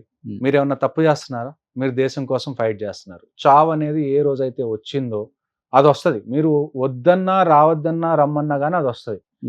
మీరు కాలేజ్కి వెళ్తూ బైక్ మీద నుంచి కూడా పడిపోయి చనిపోవచ్చు మీ తలరాత రాసి పెట్టుంటే, అవునా కదా? సో మీరు దాని గురించి ఆలోచించి ఇంకా మరి అందరూ ఇలానే ఆలోచిస్తే ఇంక దేశాన్ని ఎవరు పట్టించుకుంటారు? Somebody have to go and stand there కదా! సో తప్పదు. మాకు ఫస్ట్ డే నుంచి తెలుసు ఏదైనా అవ్వచ్చు అని. But we are happy about it. మేము చనిపోతే మేము మా దేశం కోసం చనిపోతున్నాం. And I don't think there is any better way of dying than that. అమ్మ నాన్న ఎప్పుడు భయపడలేదా మీ మీ ఇప్పుడు నేను కొద్దిగా బయటకొచ్చిన తర్వాత నేను ఈ విషయాలు మామూలుగా చెప్పగలుగుతున్నాను గానీ, ఎప్పుడైతే నేను యాక్చువల్‌గా సర్వీస్‌లో మిలిటరీలో వాళ్ళతో ఉంటే మాట్లాడకూడదు కదా ఇవన్నీ. పెద్దగా యాస్ పర్ డిస్కస్ రూల్స్. చేసేవాడిని కాదు. లీవ్‌కొచ్చినా గానీ ఎప్పుడన్నా ఒకసారి లీవ్ దొరుకుతది. Maybe you come for 20 days అలాగా 20, 25 డేస్. ఒక 1 వీక్ ఇంట్లో ఉండి ఆ తర్వాత ఎక్కడికొక చోట ట్రిప్‌కి వెళ్ళడం అలానే. సో ఆల్మోస్ట్ 11 ఇయర్స్ తర్వాత నేను మొన్న దీపావళి ఫస్ట్ టైమ్ ఇంట్లో వాళ్ళతో జరుపుకున్నాను. సో పెద్దగా డిస్కషన్ ఉండేవి కాదు. యాక్చువల్‌గా ఏం జరుగుతుంది అక్కడ? అక్కడ సిట్యుయేషన్ ఏంటి అని చెప్పి వాళ్ళకి చెప్పేవాడిని కాదు ఎప్పుడు. అంటే మీకు 20 ఏజ్‌లో ఉన్నప్పుడు మిలిటరీకెళ్లారు. 20.5 ఇప్పుడు 10 ఇయర్స్ ఉండి ఇంకా 11 ఇయర్స్ 11 ఇయర్స్ తర్వాత నేను వచ్చేసారు. రిటైర్ అయ్యాను. అంటే ఇలాంటి చూసి సంఘటనలో ప్రభావితం అయిపోయారా మీరు? వద్దు ఇలాంటి అని అనిపించిందా? లేకపోతే లేదు. ఏదైనా రీజన్ ఉందా ఆర్మీలో రిటైర్డ్ ఏమవుతుంది? అవ్వటానికి వెంటనే? ఆర్మీలో ఏమవుతుందంటే మీకు యాజ్ అన్ ఆఫీసర్ మీరు కాంబాట్‌లోకి మేజర్ వరకే ఎళ్తారు. అంటే ఒక మేజర్ ర్యాంక్ వరకే మీరు కాంబాట్‌లోకి ఎళ్తారు. ఇప్పుడు మీరు ఒక కార్పొరేట్ కంపెనీ తీసుకుందాం. మీకు కోడింగ్ వచ్చు. ఓకే. మీరు మీ లైఫ్ అంతా కోడింగ్ చేయరు. మీరు ఒక 5 ఇయర్స్ నుంచి ఒక 10 ఇయర్స్ వరకు మీరు ప్రైమ్ కోడర్ లాగా ఉంటారు. కోడింగ్ చేస్తారు. ఆ తర్వాత మీరు కొద్దిగా సీనియర్ అయిన తర్వాత కంపెనీ మిమ్మల్ని ఏం చేస్తుంది? ఓకే. మిమ్మల్ని స్ట్రాటజీలో పెడుతుంది, మేనేజ్మెంట్‌లో పెడుతుంది, అడ్మినిస్ట్రేషన్‌లో పెడుతుంది, సీనియర్ పొజిషన్స్‌లో పెడుతుంది. మీరు డైరెక్ట్‌గా కోడింగ్ చేయరు. మీరు డైరెక్షన్స్ ఇస్తారు. మీరు మీ కిందున్న కొత్త కోడర్స్‌కి చెప్తారు ఎలాగా కోడింగ్ చేయాలి అది ఇది అని. Same in the army. మీకు ఎప్పుడైతే మేజర్ ర్యాంక్ వరకు మీరు కంటిన్యూయస్‌గా కాంబాట్ సిట్యుయేషన్స్‌లోకి వెళ్తారు. ఫైటింగ్ సిట్యుయేషన్స్‌లోకి. ఒక్కసారి మీరు ఎప్పుడైతే లెఫ్టినెంట్ కల్నల్ అవుతారో you get into strategy, you get into planning, you get into logistics. So మీరు ఫీల్డ్‌లోకి వెళ్ళేది చాలా తక్కువ ఉంటుంది. అంటే ఓకే. గ్రౌండ్ మీదకెళ్ళి ఫైట్ మీ అంతట మీరు ఫైట్ చేసేది తక్కువ ఉంటుంది. సో ఫైట్ చేసే ఏజ్ వరకు నేను ఎలాగ అనుకున్నాను అంటే నా యూత్ అనేది నా దేశానికి నేను ఇవ్వాలి అంటే అనుకున్నాను. మీరు వితిన్ 10 ఇయర్స్ లోనే మేజర్ అయిపోయారు కదా! అవును. ఇన్ కేస్ ఉండుంటే మీరు అక్కడ లెఫ్టినెంట్ కర్నల్ ఫస్ట్ విషయం ఆ ఏంటంటే స్థాయికి కూడా వచ్చేవాళ్ళు. ఎందుకంటే చాలా 30, 31, 32 32 మీకు అంతే. అంతే. అంత చిన్న ఏజ్ లోనే ఎందుకు వచ్చేసారు ఫస్ట్ బ్యాక్‌కి? విషయం ఏంటి అంటే నేను ఎప్పుడు కూడా నేను 30th బర్త్‌డే నేను సెలబ్రేట్ చేసుకుంటాను నేను అనుకోలేదు. ఎందుకు? మీకు ఇందాక మీరే అన్నారు కదా! ఆ. ఆర్మీలో ఎప్పుడైనా ఏదైనా అవ్వచ్చు. ఓకే. నేను అంటే నర్సాపేటలో అలాంటి సంఘటనలు ఏమన్నా జరిగాయా? మీరు అంటే మీరు 30th బర్త్‌డే కూడా నేను చేసుకోలేను అనుకున్నానని మీరు అనుకున్నారు అంటే, అంటే అంత దారుణమైన సిట్యుయేషన్స్ ఏమున్నాయి? ఒక్కసారి మీరు రాష్ట్రీయ రైఫిల్స్‌కి వెళ్ళిపోతే ప్రతిరోజు మీకు వార్ అక్కడ. ఉదయం లేచిన దగ్గర నుంచి పడుకునే వరకు యూ ఆర్ హంటింగ్. ఇప్పుడు బుల్లెట్ నీకు తగలొచ్చు, టెర్రరిస్ట్‌కి తగలొచ్చు. ఇప్పుడు ఓకే. ముకుంద్ వరదరాజన్ గారు ఉన్నారు. He is well trained. He is a commando just like me. కానీ ఆయనకి బుల్లెట్ తగిలింది కదా ఒక పాయింట్‌లో. మీ ఫేట్ ఎలాగుందో మీకు తెలీదు. సో మీరు అలాంటి సిట్యుయేషన్‌లో ఉన్నప్పుడు మీరు చనిపోయే ఛాన్సెస్ ఉంది. ఓకే. సో నేను అలానే అనుకున్నా. ఏదైనా అవ్వచ్చు. కశ్మీర్ అంటే బేసిక్‌గా మీరు ఆర్మీలో మీరు లాస్ట్ 10 ఇయర్స్ చూసుకోండి ఒకసారి. ఎక్కువ మంది ఆర్మీ సోల్జర్స్ చనిపోయిన ప్లేస్ ఏది? మీకు ఉరి గానివ్వండి, లేకపోతే పుల్వామా గానివ్వండి, ఇవన్నీ ఎక్కడ జరుగుతాయి మీకు బేసిక్‌గా? కశ్మీర్‌లోనే జరుగుతాయి. సో అలాంటి చోట మీరెళ్ళినప్పుడు మీరు బతుకుంటారా లేదా అన్నది మీకు తెలీదు. Anything can happen. మీరు మీ వెహికల్ తీసుకొని వెళ్తుంటే మీ వెహికల్ కూడా జస్ట్ లైక్ పుల్వామాకి ఎలాగ బాంబ్ బ్లాస్ట్ అయిందో మీ వెహికల్ మీద బాంబ్ బ్లాస్ట్ అవ్వచ్చు. మీరు మామూలుగా రోడ్ మీద నుంచున్నారు అక్కడ డ్యూటీలో. మీ మీద ఎవరైనా ఫైర్ చేసి వెళ్ళిపోవచ్చు. మీ ఓకే. దగ్గర బుల్లెట్ ప్రూఫ్ జాకెట్ ఉంటుంది. మీ దగ్గర కూడా వెపన్ ఉంటుంది. కానీ యూ నెవర్ నో. ఫేట్ అనేది ఎలాగుందో మీకు తెలీదు. సో ఎప్పుడు బుల్లెట్ ప్రూఫ్ జాకెట్ వేసుకునే ఉంటారా? మీరు ఒక్కసారి మీ రూమ్‌లోంచి బయటకొచ్చారా? ఆ! బుల్లెట్ ప్రూఫ్ జాకెట్ ఉండాలి. బుల్లెట్ ప్రూఫ్ హెల్మెట్ ఉండాలి. మీ చేతిలో వెపన్ ఉండాలి. ఓకే. మీరు మొత్తం యూనిఫామ్‌లో ఉండాలి. రాష్ట్రీయ రైఫిల్స్‌లో మీరు bullet proof jacket almost 24/7 that becomes part of your body. ఆ వెపన్, ఆ బుల్లెట్ ప్రూఫ్ జాకెట్ ఇంకా మీ శరీరంలో ఒక భాగం అనుకోవడమే మీరు. అక్కడ ఉన్నన్ని రోజులు. సో కశ్మీర్‌లో అలాంటి సిట్యుయేషన్. రాష్ట్రీయ రైఫిల్స్‌లో ఎస్పెషల్లీ. ఓకే. మీరు కంటిన్యూయస్‌గా బుల్లెట్ ప్రూఫ్ జాకెట్‌లోనే ఉంటారు. సో ఎన్ని టైమ్స్ అటాక్ జరుగుంటది మీ మీద? అటాక్ అంటే ఆల్మోస్ట్ ప్రతిరోజు ఏదో ఒకటి జరుగుతూనే ఉండేది. ఫస్ట్ స్టోన్ పెల్టింగ్ జరిగేది. ఆ తర్వాత కొన్ని ఆపరేషన్స్ నేను చేశాను. Terrorism operations. ఆ తర్వాత నేను కొన్ని మంత్స్ అండర్ కవర్‌లో ఉన్నాను. కోవర్ట్‌లో. ఓకే. సో ప్రతిరోజు దినదిన గండం అనే కోవర్ట్ చెప్పుకోవచ్చు. ఆపరేషన్స్ అమ్మో! కోవర్ట్ ఆపరేషన్స్ నేను ఆల్మోస్ట్ 8-9 మంత్స్ నేను అండర్ కవర్ ఉన్నాను. అవునా? అవును. ఓకే. సో అందులో కూడా మీరు ఇంటీరియర్స్‌లోకెళ్తారు బాగా. అంటే కశ్మీర్‌లో మీరు జనరల్‌గా కశ్మీర్ అంటే మీకేముంటుంది? శ్రీనగర్, గుల్మర్గ్, అమర్నాథ్ యాత్ర అంటే ఇలాంటి ఏరియాస్ మీకు గుర్తొస్తాయి యాస్ సివిలియన్స్. సోల్జర్స్‌కి ఏంటి అంటే మేము ఇంటీరియర్స్ చిన్న చిన్న విలేజెస్‌లోకి గూడా ఎళ్ళాలి. ఎక్కడైతే చాలా తక్కువ మంది జనం ఉన్నారో. ఎక్కడైతే టెర్రరిస్టులు దాక్కోవడానికి చాలా ఛాన్సెస్ ఉన్నాయో, మీరు టెర్రరిస్ట్‌ని ట్రాక్ చేసుకుంటూ వెళ్తారు. ఫర్ ఎగ్జాంపుల్ మీకు ఒక ఇన్ఫర్మేషన్ వచ్చింది. ఈ విలేజ్‌లో ముగ్గురు, నలుగురు టెర్రరిస్ట్స్ ఉన్నారు అని. మీరు యూనిఫార్మ్ యేసుకొని బయలుదేరితే ఏమవుతది అంటే, ఎవరో ఒకళ్ళు చూస్తారు. వాళ్ళు వెంటనే చెప్పేస్తారు, ఆర్మీ రాబోతుంది. నువ్వు పారిపో అని చెప్పి. ఆ సర్ప్రైజ్ ఎలిమెంట్‌ని మీరు క్యారీ చేయాలి అంటే, మీరు ఫస్ట్ సివిల్ డ్రెస్‌లో ఎళ్ళాలి. ఒక 3, 4 రోజులు వాళ్ళ మీద నిఘా పెట్టాలి. వీళ్ళ సివిల్‌లో ఎళ్లి. సివిల్‌లో ఎళ్లి, అండర్ కవర్ ఎళ్లి, వీళ్ళ ప్యాటర్న్ ఏంటి? వీళ్ళు ఎక్కడెక్కడ తిరుగుతున్నారు? వీళ్ళ దగ్గర ఎంత వెపన్స్ ఉంది? మీ దగ్గర ఇన్ఫర్మేషన్ లేకుండా మీరు ఆపరేషన్స్ ప్లాన్ చేయలేరు. ఓకే. మీకు ఇన్ఫర్మేషన్ లేకుండా మీరు ఆపరేషన్స్ ప్లాన్ చేస్తే ఏమవుతది? ఎవరో ఒకళ్ళు మీ టీమ్‌లో చనిపోతారు. సో, ఈ 10, 11 ఇయర్స్‌లో మీ లైఫ్‌లో మర్చిపోలేని ఒక సంఘటన లేకపోతే మీరు చేసిన ఆపరేషన్ అంటే ఏమని చెప్తారు? ఆపరేషన్ ఒకటేంటి అంటే, నేను ఇలానే అండర్ కవర్‌లో నేను సౌత్ కాశ్మీర్‌లో తిరుగుతున్నాను. సౌత్ కాశ్మీర్‌లో మీకు టెర్రరిస్ట్ బాగా ఎక్కువ. ఓకే. అక్కడ లోకల్స్ గూడా దానికి చాలా సపోర్ట్ జేస్తారు. హ్మ్. అంటే వాళ్ళ ఇళ్లల్లో వాళ్ళని దాచిపెట్టుకోవడాలు. ఎందుకంటే మీరు ఎలా జూసుకోవాలి, ఈ టెర్రరిస్ట్‌లు అవుతున్న వాళ్ళు అక్కడి నుంచి వెళ్ళిన ఆళ్ళే గదా! అక్కడి నుంచి పాకిస్తాన్‌లోకి ఎంటర్ అయ్యి టెర్రరిస్ట్‌లో జాయిన్ అయ్యి, టెర్రరిజంలో జాయిన్ అయ్యి రిటర్న్ వచ్చారు. సో, వాళ్ళ ఊర్లో చాలా మంది వాడికి తెలుసు. ఒకళ్ళ ఇంట్లో వాళ్ళ మామయ్య ఉంటే, ఒకళ్ళ ఇంట్లో వాళ్ళ బాబాయ్ ఉంటాడు. ఒకళ్ళ ఇంట్లో వాళ్ళ పెద్దనాన్న ఉంటాడు. సో, ఫ్యామిలీ కాబట్టి వీళ్ళకి ఇంట్లో చోటివ్వడం ఇలాంటివి చేస్తూ ఉంటారు. అలాంటప్పుడు ఏమైందంటే సేమ్ బెటాలియన్ ఏదైతే మేజర్ ముకుంద్ వరదరాజన్ గారు 44 ఆర్ఆర్ అది. 44 రాష్ట్రీయ అవును. రైఫిల్స్. అవును. ఆ ఏరియాలో నేను తిరుగుతున్నాను. ఆ రోజు గూడా సేమ్ ఒక ఆపరేషన్ అయింది. ఆ ఆపరేషన్ అవ్వగానే ఏమైంది అంటే అక్కడ మసీద్ నుంచి కాలొచ్చింది వీళ్ళందరికీ. నార్మల్ జనాలకి అక్కడికి. ఇక్కడ ఆపరేషన్ జరుగుతుంది. ఈ ఆపరేషన్ డిస్రప్ట్ చేయండి అని జెప్పి. అందరు జనాలు ఆల్రెడీ రోడ్ మీదకొచ్చున్నారు. ఇది ఆర్టికల్ 370 తర్వాత.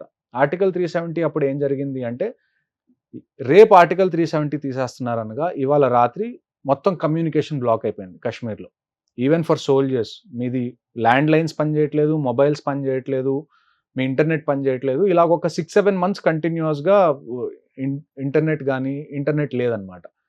నాకొక 2, 3 మంత్స్ తర్వాత ఏమైందంటే నేను పోలీస్ వీళ్ళతో మాట్లాడుకొని ఏజెన్సీస్‌తో I have taken a new number. నా ఫోన్ పనిచేయడం స్టార్ట్ చేసింది. నేనొక అండర్ కవర్ ఆపరేషన్‌లో నాతో పాటు ఒక కశ్మీరీ సోల్జర్. కశ్మీరీ సోల్జర్ అంటే అతను కశ్మీరీ అతను. కాకపోతే ఇండియన్ ఆర్మీలో సోల్జర్.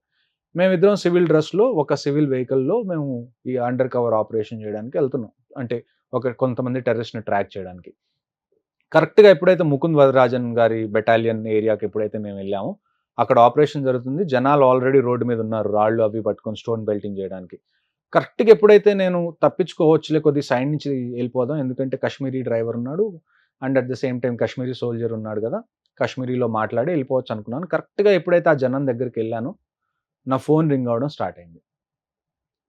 ఓకే. అందులో ఇష్యూ ఏంటి? ఇంకెవ్వరిది ఫోన్ పని చేయట్లా కాశ్మీర్‌లో. నా ఒక్కడి ఫోన్ రింగ్ అవుతుంది. వెంటనే నా మీద డౌటొచ్చింది. ఇక్కడ ఫోన్ అసలు పని చేయట్లేదు గదా! ఇతని ఫోన్ ఎలా పనిచేస్తుంది? ఖచ్చితంగా ఇతను ఆర్మీ అతనై ఉంటాడని జెప్పి ఆల్‌మోస్ట్ ఒక 80, 90 మెంబర్స్ నా వెహికల్‌ని చుట్టుముట్టేశారు. కర్రలతో, లేకపోతే స్టోన్స్‌తో వీటన్నిటిలో చంపేయాలి ఇవాళ అది ఇది అని జెప్పి. ఎలాగోలా తెలుగులో మాట్లాడి ఏమైందంటే ఆ రోజు వాళ్ళందరూ మీదకొచ్చేసారు. లైట్‌గా నేను విండో దించి తెలుగులో మాట్లాడడం స్టార్ట్ చేశాను. వాళ్ళు హిందీలో, ఇంగ్లీష్‌లో మాట్లాడడానికి చాలా ట్రై చేస్తున్నారు. వాళ్ళెంత ట్రై చేసినా గానీ నాకు వేరే ఏ లాంగ్వేజ్ రాదు. నాకు ఒట్టి తెలుగే వచ్చని చెప్పి నేను తెలుగులో మాట్లాడడం స్టార్ట్ చేశాను. వాళ్ళు నా దగ్గర నుంచి ఫోన్ గూడా లాక్కున్నారు. ఫోన్‌లో ఓపెన్ చేసి చూస్తేనేమో అన్ని నంబర్స్ అన్నీ గూడా తెలుగులో సేవ్ అయ్యున్నాయి. సో, ఆల్‌మోస్ట్ ఒక 1 ½ అవర్ వరకు నేను ఆ గుంపులో ఇరుక్కుపోయాను. వెనకాల ఎవరైతే కాశ్మీరీ సోల్జర్ ఎవరైతే ఉన్నారో అతను వీళ్ళకి ఎక్స్‌ప్లెయిన్ చేయడానికి ట్రై చేస్తున్నాడు. ఇతను సౌత్ నుంచి ఇప్పుడు చుట్టూ తిరగడానికొచ్చాడు. మీడియాకు గూడా అతను పని జేస్తాడు. 370 తర్వాత కండిషన్స్ ఎలాగున్నాయో ఊరికొకసారి చూద్దాము.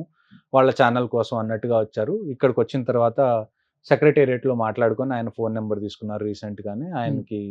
ఆయనకి ఫోర్సెస్‌కి ఏం సంబంధం లేదని ఒకవైపు నుంచి ఆ అబ్బాయి నచ్చజెప్తున్నాడు. ఒకవైపు నుంచి నన్ను తీసుకెళ్ళి ఏదో ఒక ఇంట్లో బంధిద్దాం అని జెప్పి వాళ్ళు ట్రై జేస్తున్నారు. హ్మ్. ఇలాంటి టైంలో తెలుగులో మాట్లాడి ఒక 1 అవర్ అక్కడ స్పెండ్ జేసి వాళ్ళకన్నీ నచ్చజెప్పి అక్కడ తప్పించుకొని బయటికెళ్ళాను. దట్ ఈస్ ఆల్‌మోస్ట్ అంటే మిగతా ఆపరేషన్స్‌లో ఏంటి అంటే నా దగ్గర వెపన్ ఉంది గాబట్టి I am always on the upper hand. Under cover ఆపరేషన్స్‌లో ఏమవుతది అంటే you are not on the upper hand. ఏదైతే క్రౌడ్ ఉందో ఆ crowd upper hand. Okay. So, అలాంటి టైంలో సేమ్ సినిమాలో చూపించినట్టే. అలాంటి టైంలో మీరు దాన్నేమంటారు కొద్దిగా చాకచక్యంగా వెళ్ళాలి. లేకపోతే మీరు బతకడం కష్టం. ఓకే. సో, ఇలాంటి సిట్యుయేషన్స్ చాలా ఉంటాయి. ప్రతి ఒక్కళ్ళు ఫేస్ చేస్తారు. ఎవరైతే ఆ రాష్ట్రీయ రైఫిల్స్‌లో ఉన్న ప్రతి ఒక్కళ్ళు ప్రతి ఒక్క ఆఫీసర్ ఇలాంటి సిచ్యువేషన్ ఫేస్ చేసే ఉంటారు వాళ్ళ లైఫ్లో. ఓకే. సో ఇది చాలా కామన్ అక్కడ. సో బట్ ఇప్పుడు అక్కడ ఒకటి ఉంటుంది కదా, ఇంట్లో అంటే మగవాళ్ళు ఫైట్ చేసుకోవచ్చు, షూట్ చేసుకోవచ్చు ఉంటుంది. కానీ ఇంట్లో ఉన్న ఆడవాళ్ళని, పిల్లల్ని ఏం చేయకూడదు అనేది ఉంటుంది కదా. ఒక అన్సెడ్ రూల్ అది ఉంది. కానీ అది బ్రేక్ చేశారు కదా. అది బ్రేక్ చేశారు. కాశ్మీరీ పండిట్స్ ని, వాళ్ళ వైఫ్స్ ని, అప్పట్లో వచ్చిన చాలా పెద్ద స్టేట్మెంట్ ఏంటి అంటే, కాశ్మీర్ పండిత్ మగవాళ్ళు ఎవరైతే ఉన్నారో మీరందరూ కాశ్మీర్ వదిలిపెట్టి వెళ్ళిపోండి, మీ ఆడవాళ్ళని మా దగ్గర వదిలిపెట్టి వెళ్ళిపోండి అని. ఓకే. సో ఇలాంటి స్టేట్మెంట్స్ అప్పుడు ఇచ్చి వాళ్ళ వైఫ్స్ ని రేప్ చేసి, వాళ్ళ వైఫ్స్ ని చంపి, మీరు కాశ్మీర్ ఫైల్స్ మూవీ చూసుంటారు. అవును. మీరు కాశ్మీర్ ఫైల్స్ మూవీలో మీరు చూసింది హార్డ్లీ నాకు తెలిసి ఒక 10 to 15% మీకు మూవీలో చూపించగలిగారు. అంతేనా? అంతే. రియాలిటీ మీకు చూపిస్తే మీరు ఆ సినిమా దాన్ని ఏమంటారు, నాకు తెలిసి సర్టిఫికేషన్ దగ్గరే అది ఆగిపోతుంది. అంత దారుణంగా ఉంటుంది. అంత దారుణాలు జరిగినాయి, రక్తపాతం. నేను అదే కదా చెప్పింది, రాష్ట్రీయ రైఫిల్స్ రావాల్సిన అవసరం ఎందుకు వచ్చింది అసలు కాశ్మీర్లో. ఓకే. ఎందుకంటే అంత వైలెన్స్ జరిగింది అక్కడ కాశ్మీరీ పండిట్స్ మీద. ఓవర్ నైట్ మొత్తం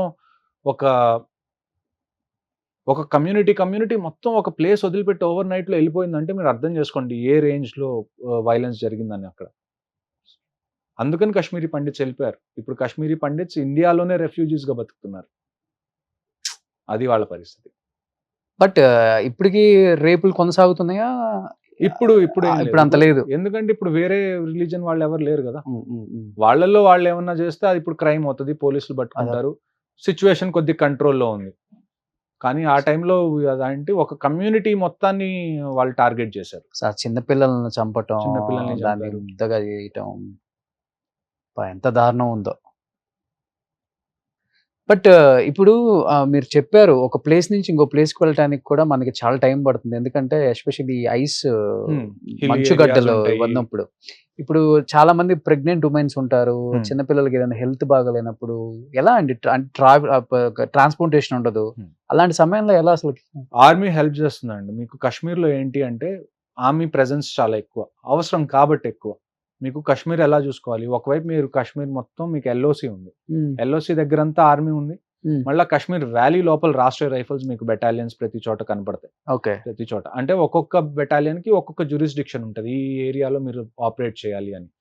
మీ ఏరియాలో మంచు పడింది ఫర్ ఎగ్జాంపుల్, వెహికల్స్ అవన్నీ రావడానికి ఇబ్బంది అవుతుంది. అలాంటి టైంలో చాలా సార్లు ఆర్మీ లోకల్స్కి హెల్ప్ చేస్తుంది. ఎలా చేస్తుంది అంటే ఒక మంచం మీద ఒక ప్రెగ్నెంట్ ఆవిడని పెట్టుకొని ఒక 5-6 ఆర్మీ జవాన్స్ ఆవిడని ఎత్తుకొని ఒక 10-15 కిలోమీటర్స్ మెయిన్ రోడ్ వరకు ఆ మంచులో తీసుకెళ్లి అంబులెన్స్ ఎక్కించి హాస్పిటల్ పంపించి 10-15 కిలోమీటర్స్ 10-15 కిలోమీటర్స్ చాలా నార్మల్ విషయం మాకు. ఓకే. మా ట్రైనింగ్ లో మేము 40 కిలోమీటర్స్ 50 కిలోమీటర్స్ ఇలా పరిగెడతాం ఒక్కళ్ళం. ఇందులో 5-6 ఉన్నారు కాబట్టి ప్రశాంతంగా చిన్నగా అయినా కానీ ఫస్ట్ ఆ మంచులో మేము ఒక 10 కిలోమీటర్స్ 15 కిలోమీటర్స్ ఆ మంచాన్ని భుజాన్ని ఎత్తుకొని తీసుకెళ్లి వాళ్ళని అంబులెన్స్ లో పెట్టి పంపిస్తాం. మీరు చెప్పండి, ఈ దేశంలో అందరికన్నా పెద్ద మూవీ స్టార్స్ ఎవరు? ముగ్గురు పేర్లు చెప్పండి. మన దేశంలో, మన దేశానికే ముగ్గురు మెయిన్. బాలీవుడ్ తీసుకోండి మీరు, ఫర్ అమితాబ్ బచ్చన్ గారు ఉంటారు, చిరంజీవి గారు ఉంటారు, రజనీకాంత్ గారు ఉంటారు. ఇంకా బాలీవుడ్ లో టాప్ 3 ఎవరు ఇప్పుడు? సల్మాన్ ఖాన్, షారూక్ ఖాన్, అమీర్ ఖాన్. ముగ్గురు ముస్లిమ్సే కదా, అవును, వాళ్ళ యాక్టర్సే కదా. కానీ మీకు మొత్తం కాశ్మీర్ లో ఒక్క మూవీ థియేటర్ కనపడదు. ఎందుకంటే మూవీస్ మాకు హరామ్ అంటారు. ఓకే. ఈ కంట్రీలో మీకు టాప్ 3 బాలీవుడ్ యాక్టర్సే మీకు ముస్లిమ్స్ అయినప్పుడు మీరు ఇది ఎలా చెప్పగలరు? ఈ స్టేట్మెంట్ కాంట్రడిక్టింగ్ కదా ఈ స్టేట్మెంట్. అక్కడ మీకు ఒక్క మల్టీప్లెక్స్ లేదు, ఒక మాల్ లేదు, ఒక మూవీ థియేటర్ లేదు. జనాలు బయటికి వెళ్ళి ఏదన్నా చెయ్యాలి ఒక సండే అంటే ఏమీ లేవు అక్కడ. అవునా? ఆపరేషన్ సద్భావనలో మేము ఏం చేస్తామంటే చిన్న పిల్లలు ఎవరైతే ఉంటారో స్కూల్లో, హై స్కూల్ కిడ్స్ ఎవరైతే ఉంటారో అమ్మాయిలు అబ్బాయిలు, వాళ్ళందరినీ ఆర్మీ ఆఫీసర్స్ తీసుకొని కేపబిలిటీ బిల్డింగ్ టూర్ అని ఒక టూర్ పెడతాం, సిబిటి టూర్. ఆ batches all the year run అవుతూనే ఉంటాయి. మేమేం చేస్తామంటే వాళ్ళని తీసుకొని ఢిల్లీ, దేహ్రాదూన్, కాశ్మీర్ బయట ఏవైతే సిటీస్ ఉన్నాయో అక్కడికి తీసుకెళ్ళి వాళ్ళని పీవీఆర్లో మూవీ చూపించడం, అక్కడ ఉన్న పెద్ద పెద్ద ఎడ్యుకేషనల్ ఇన్స్టిట్యూషన్స్లో వాళ్ళని 1-2 క్లాసెస్ అటెండ్ చేయించడం, రాష్ట్రపతి భవన్ని విజిట్ చేయించడం. అప్పుడు ఏమవుతుందంటే కాశ్మీర్ నుంచి బయటకు వచ్చి ఫస్ట్ టైం వాళ్ళు చూస్తున్నారు మిగతా ప్రపంచం ఎలాగుంటుంది అని. ఓకే. అప్పుడు నెక్స్ట్ జనరేషన్ కైనా అర్థం అవుతుంది, మేము లాస్ట్ 35 years నుంచి ఇందులోనే చిక్కుపోయాం, బయట ప్రపంచం మాకన్నా చాలా అడ్వాన్స్ అయిపోయింది, ఇప్పుడైనా మేము అడ్వాన్స్ అవ్వకపోతే మేము ఇలానే మిగిలిపోతామని. ఇంకొక విషయం, Indian army conduct super 30 super 30 ఏంటి అంటే ఎవరైతే అక్కడ లోకల్ పాపులేషన్‌లో చదువుకుంటున్నారో పిల్లలు బాగా, ఎవరి దగ్గర అయితే డబ్బులు లేవో వాళ్ళకి నీట్ కోచింగ్ ఇస్తది. 30 people they select every batch. 30కి 30 మంది ఐఐటీలు కొడతారు. ఓకే. ఆర్మీ ట్రైన్ చేసిన వాళ్ళు. ఎడ్యుకేషన్ పరంగా. ఐఐటీలు, మెడికల్ సీట్లు వీళ్ళు కొడతారు. ఇవన్నీ ఆపరేషన్ సద్భావన్ కింద నెక్స్ట్ జనరేషన్ అయినా కనీసం బాగుపడాలని చెప్పి ఆర్మీ వాళ్ళకి ఇంత సపోర్ట్ చేస్తది. ఓకే. కంటిన్యూస్‌గా అవుతానే ఉంటాయి. స్పోర్ట్స్ కాంపిటీషన్స్ అవుతూ ఉంటాయి. మ్యూజిక్ ఫెస్టివల్స్ అవుతూ ఉంటాయి. ఇక్కడి నుంచి మెయిన్ ఇండియా నుంచి సెలబ్రిటీస్‌ని అక్కడ పిలిపించి అక్కడున్న జనాలతో ఇంటరాక్ట్ చేయడానికి ట్రై చేస్తాం. ఇన్ని జరుగుతూ ఉంటాయి త్రూ ఔట్ ద ఇయర్. దీన్ని ఆపరేషన్ సద్భావన అంటారు. ఓకే. సో రీసెంట్‌గా లారెన్స్ బిష్నోయ్ అని సిద్దిక్‌ని కాల్ చంపేశారు. చేశారు. ఇప్పుడు మళ్ళీ సల్మాన్ ఖాన్ కూడా చాలా ఇబ్బందులు పడుతున్నారు. ఫుల్ సెక్యూరిటీని పెట్టుకొని ఆయనకు కూడా థ్రెట్ ఉందని కూడా మనకు వినపడుతుంది. దాన్ని ఏ విధంగా చూడొచ్చు? వాళ్ళని ఏ విధంగా చూడొచ్చు? లారెన్స్ బిష్నోయ్ అంటే రౌడీ షీటరా? లేకపోతే మావోయిస్ట్ అని చెప్పుకోవచ్చా? టెర్రరిస్ట్? అసలు ఏంటి అసలు ఆయన? లారెన్స్ బిష్నోయ్ ఇంతకు ముందు యాక్చువల్‌గా ఒక స్టూడెంట్ లీడర్. నాకు తెలిసిన ఇన్ఫర్మేషన్ ఏంటి అంటే స్టూడెంట్ లీడర్. కొన్ని కేసుల వల్ల తన్ని జైల్‌లో వేశారు. ఎప్పుడైతే తన్ని జైల్‌లో వేశారో తను ఒక నెట్వర్క్ క్రియేట్ చేసుకున్నాడు జైల్లోనే షూటర్స్‌ది. ప్రస్తుతం నాకు తెలిసి లారెన్స్ బిష్నోయ్ దగ్గర ఇండియా మొత్తంలో ఒక 800 మందో, 900 మందో షూటర్స్ రెడీగా ఉన్నారు. సో అతను ఆల్రెడీ జైల్లోనే ఉన్నాడు కాబట్టి జైలు నుంచే ఆపరేట్ చేస్తున్నాడు మొత్తం. కొంతమంది అతన్ని హీరో అనుకుంటారు, కొంతమంది అతన్ని విలన్ అంటారు. ఏజ్ కూడా చాలా చిన్నది కదా. ఏజ్ కూడా చాలా చిన్నది. సో అక్కడి నుంచి తను ఆపరేట్ చేస్తున్నాడు. కెనడాలో కూడా తన షూటర్స్ ఉన్నారు. ఖాళిస్తాన్‌కి అగెయిన్స్ట్ అంటాడు. కానీ వైలెన్స్ తన రూట్ అంటాడు. సో ఇండియా మళ్ళీ ఎంకరేజ్ చేస్తుందని చెప్పుకోవచ్చు ఇలాంటి వాళ్ళని మళ్ళీ ఇంకా ఇండియా చెప్పాలి అంటే. చూడండి ఒక క్రైమ్ జరగడం పెద్ద విషయం కాదు. ఇప్పుడు 800 మంది షూటర్స్ ఇండియాలోనే ఉన్నారంటే ఆయన అండర్ కవరేజ్ లో చాలా పెద్ద విషయం. ఇండియాలో అంటే ఆయన నెట్వర్క్ మొత్తం ఇండియా, కెనడా ఈ 2 బేసెస్ మెయిన్ గా. ఒక చోట ఉంటారు కదా, పోలీసుల నుంచి తప్పించుకొని తిరుగుతూ ఉంటారు అందరూ. 800 మెంబర్స్. ఆ 800 మెంబర్స్ లో కొంతమంది కెనడాలో ఉంటారు, కొంతమంది ఇక్కడ ఉంటారు, కొంతమంది తిరుగుతూ ఉంటారు. తప్పించుకుంటూ తిరుగుతున్నారు. ఏ రోజైతే దొరుకుతారో మళ్ళా అందరు లోపలికి వెళ్ళిపోతారు. 800 షూటర్స్ ఉన్నారు. ఇందులో కూడా ఇంకొక విషయం మీరు గుర్తుపెట్టుకోవాల్సింది ఏంటి అంటే 800 మంది షూటర్స్ ఉన్నారని క్లెయిమ్ చేస్తున్నారు. అందులో ఎంతమంది ఇప్పటి వరకు షూట్ చేశారు? ఏదైనా క్రైమ్ చేస్తేనే కదా మీరు ఎవరినన్నా జైల్లో వేయగలిగారు. ఉరి తీయొచ్చు కదా, ఎందుకు అలాంటి వాళ్ళని జైల్లో ఉంచడం?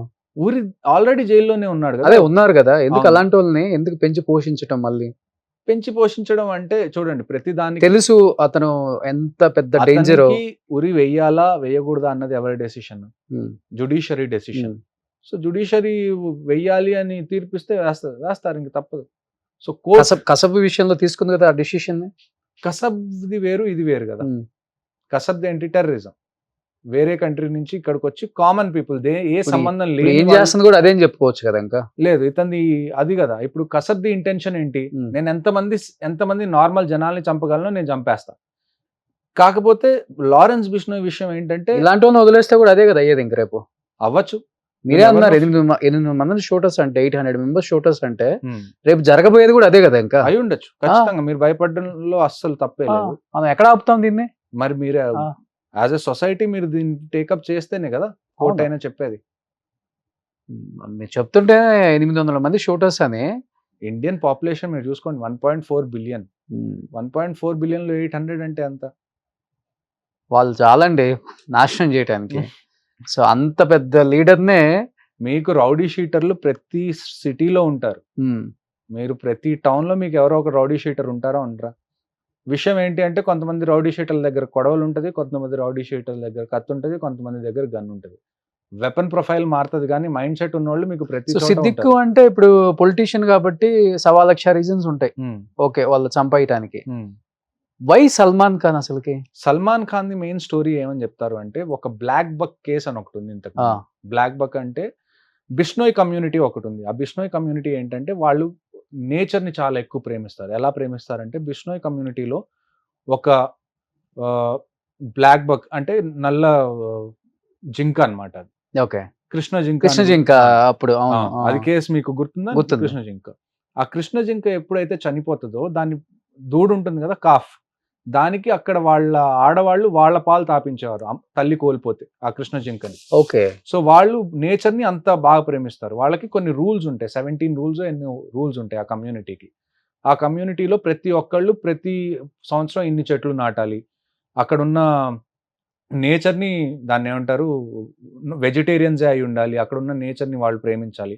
సో ఎప్పుడైతే ఆ కృష్ణ జింక కేసులో సల్మాన్ ఖాన్ ఇరుక్కున్నాడో అప్పటి నుంచి లారెన్స్ బిష్నోయ్ ఆ రీజన్ చెప్పి నేను సల్మాన్ ఖాన్ని చంపుతానని చెప్పి చెప్తున్నాడు. అది ఎంత నిజమో దాని వెనకాల ఏ మోటివ్ ఉందన్నది మనం కరెక్ట్ చెప్పలేం కానీ పైకి చెప్తున్న రీజన్ ఏంటి అంటే ఆ కృష్ణ జింకని మేము చాలా దాన్ని ఏమంటారు ఆ కమ్యూనిటీకి ఒక చిహ్నం లాంటిది, అది ఒక గుర్తు లాంటిది అది. సో ఏమంటారంటే మా మెయిన్ గుర్తు ఏదైతే ఉందో దాన్ని మీరు చంపేశారు కాబట్టి ఇప్పుడు నేను నిన్ను చంపేస్తానని చెప్పి చెప్తున్నాడు. అది యాక్చువల్ రీజనా లేకపోతే పబ్లిసిటీ కోసం ఆ రీజన్ యూజ్ చేసుకుంటున్నాడా అన్నది టైం విల్ టెల్. మరి ఆయన చంపుతానని సిద్దిక్ని చంపేశారు. వీళ్ళిద్దరు బెస్ట్ ఫ్రెండ్స్ అని తెలిసి భయపెట్టాలన్న ఒక ఆలోచనతో ఏమైనా జరిగిందా? ఇంకొకటి ఏంటి అంటే ఈ మధ్య ఏది హై ప్రొఫైల్ మర్డర్ జరిగినా కానీ వీళ్ళు దాని రెస్పాన్సిబిలిటీ తీసేసుకుంటున్నారు. దాన్ని ఒకసారి ఎంక్వైరీలో కంప్లీట్ అయితే గానీ నిజంగానే లారెన్స్ బిష్నోయ్ చంపించాడా లేకపోతే వేరే వాళ్ళు ఎవరైనా ఇప్పుడు ఒక పొలిటీషియన్ అన్నప్పుడు చాలా డీలింగ్స్ ఉంటాయి చాలా మందితో, చాలా శత్రువులు కూడా ఏర్పడతారు. సో ఇతను ఫేమ్ కోసం ఇతను నేనే చంపా అని చెప్పుకుంటున్నాడా లేకపోతే నిజంగా చంపాడా అన్నది కూడా మీరు ఎంక్వైరీ అయిన తర్వాతే మీకు తెలుస్తుంది. సో ప్రస్తుతానికి ఇప్పుడు ఏంటి వాళ్ళు క్లెయిమ్ చేశారు మేమే చంపాము అని, కానీ అది నిజమా కాదా అన్నది పోలీస్ ఎంక్వైరీ తర్వాత తెలుస్తుంది. ఓకే. అసలు ఎన్ని గ్రేడ్స్ ఉంటాయండి మిలిటరీలో కూడా? అసలు మిలిటరీలో మీకు ఎలాగా అంటే మీకు అర్థం కావడానికి నేను మీకు ఒక ఈజీ విషయం చెప్తాను. Let's equate it to police ఫోర్స్తో ఒకసారి మనం కంపేర్ చేసుకుందాం మనకు అర్థం చేసుకోవడానికి. ఇద్దరిది చాలా డిఫరెంట్ డ్యూటీస్ వేరువేరుగా ఉంటాయి కానీ అర్థం చేసుకోవడానికి చెప్తాను. ఎందుకంటే పోలీస్ ఏవైతే ర్యాంక్స్ వచ్చినాయో వాళ్ళు ఏవైతే స్టార్స్ అవి పెట్టుకుంటారో అవి మిలిటరీ నుంచే వచ్చినాయి. సో బేసిక్గా ఫస్ట్ మీకు ఒక సోల్జర్ని తీసుకుందాం. ఒక సోల్జర్ని మీరు ఎలాగ అనుకోవచ్చు అంటే ఒక కానిస్టేబుల్ అనుకోవచ్చు. ఒక హెడ్ కానిస్టేబుల్ని మీరు దేంతో కంపేర్ చేసుకోవచ్చు ఆర్మీలో? ఒక హవల్దార్ ఎప్పుడు అవుతారు మీరు? మీకు ఒక 15-16 ఇయర్స్ ఎక్స్పీరియన్స్ సోల్జర్గా మీరు ఎంటర్ అయ్యి ఒక 15-16 ఇయర్స్ చేస్తే అప్పుడు మీరు హవల్దార్ అవుతారు. హవల్దార్ అయిన ఫస్ట్ మీకు రెస్పాన్సిబిలిటీస్ రావడం ఎప్పుడు స్టార్ట్ అవుతుంది అంటే మీరు హవల్దార్ అయినప్పుడు మీకు రెస్పాన్సిబిలిటీస్ ఇవ్వడం స్టార్ట్ అవుతుంది. అంటే మీ కింద ఒక టీం ఇవ్వడం. ఈ ఫస్ట్ ఉన్న పర్సన్ బోర్డర్ లోనే ఉంటాడా?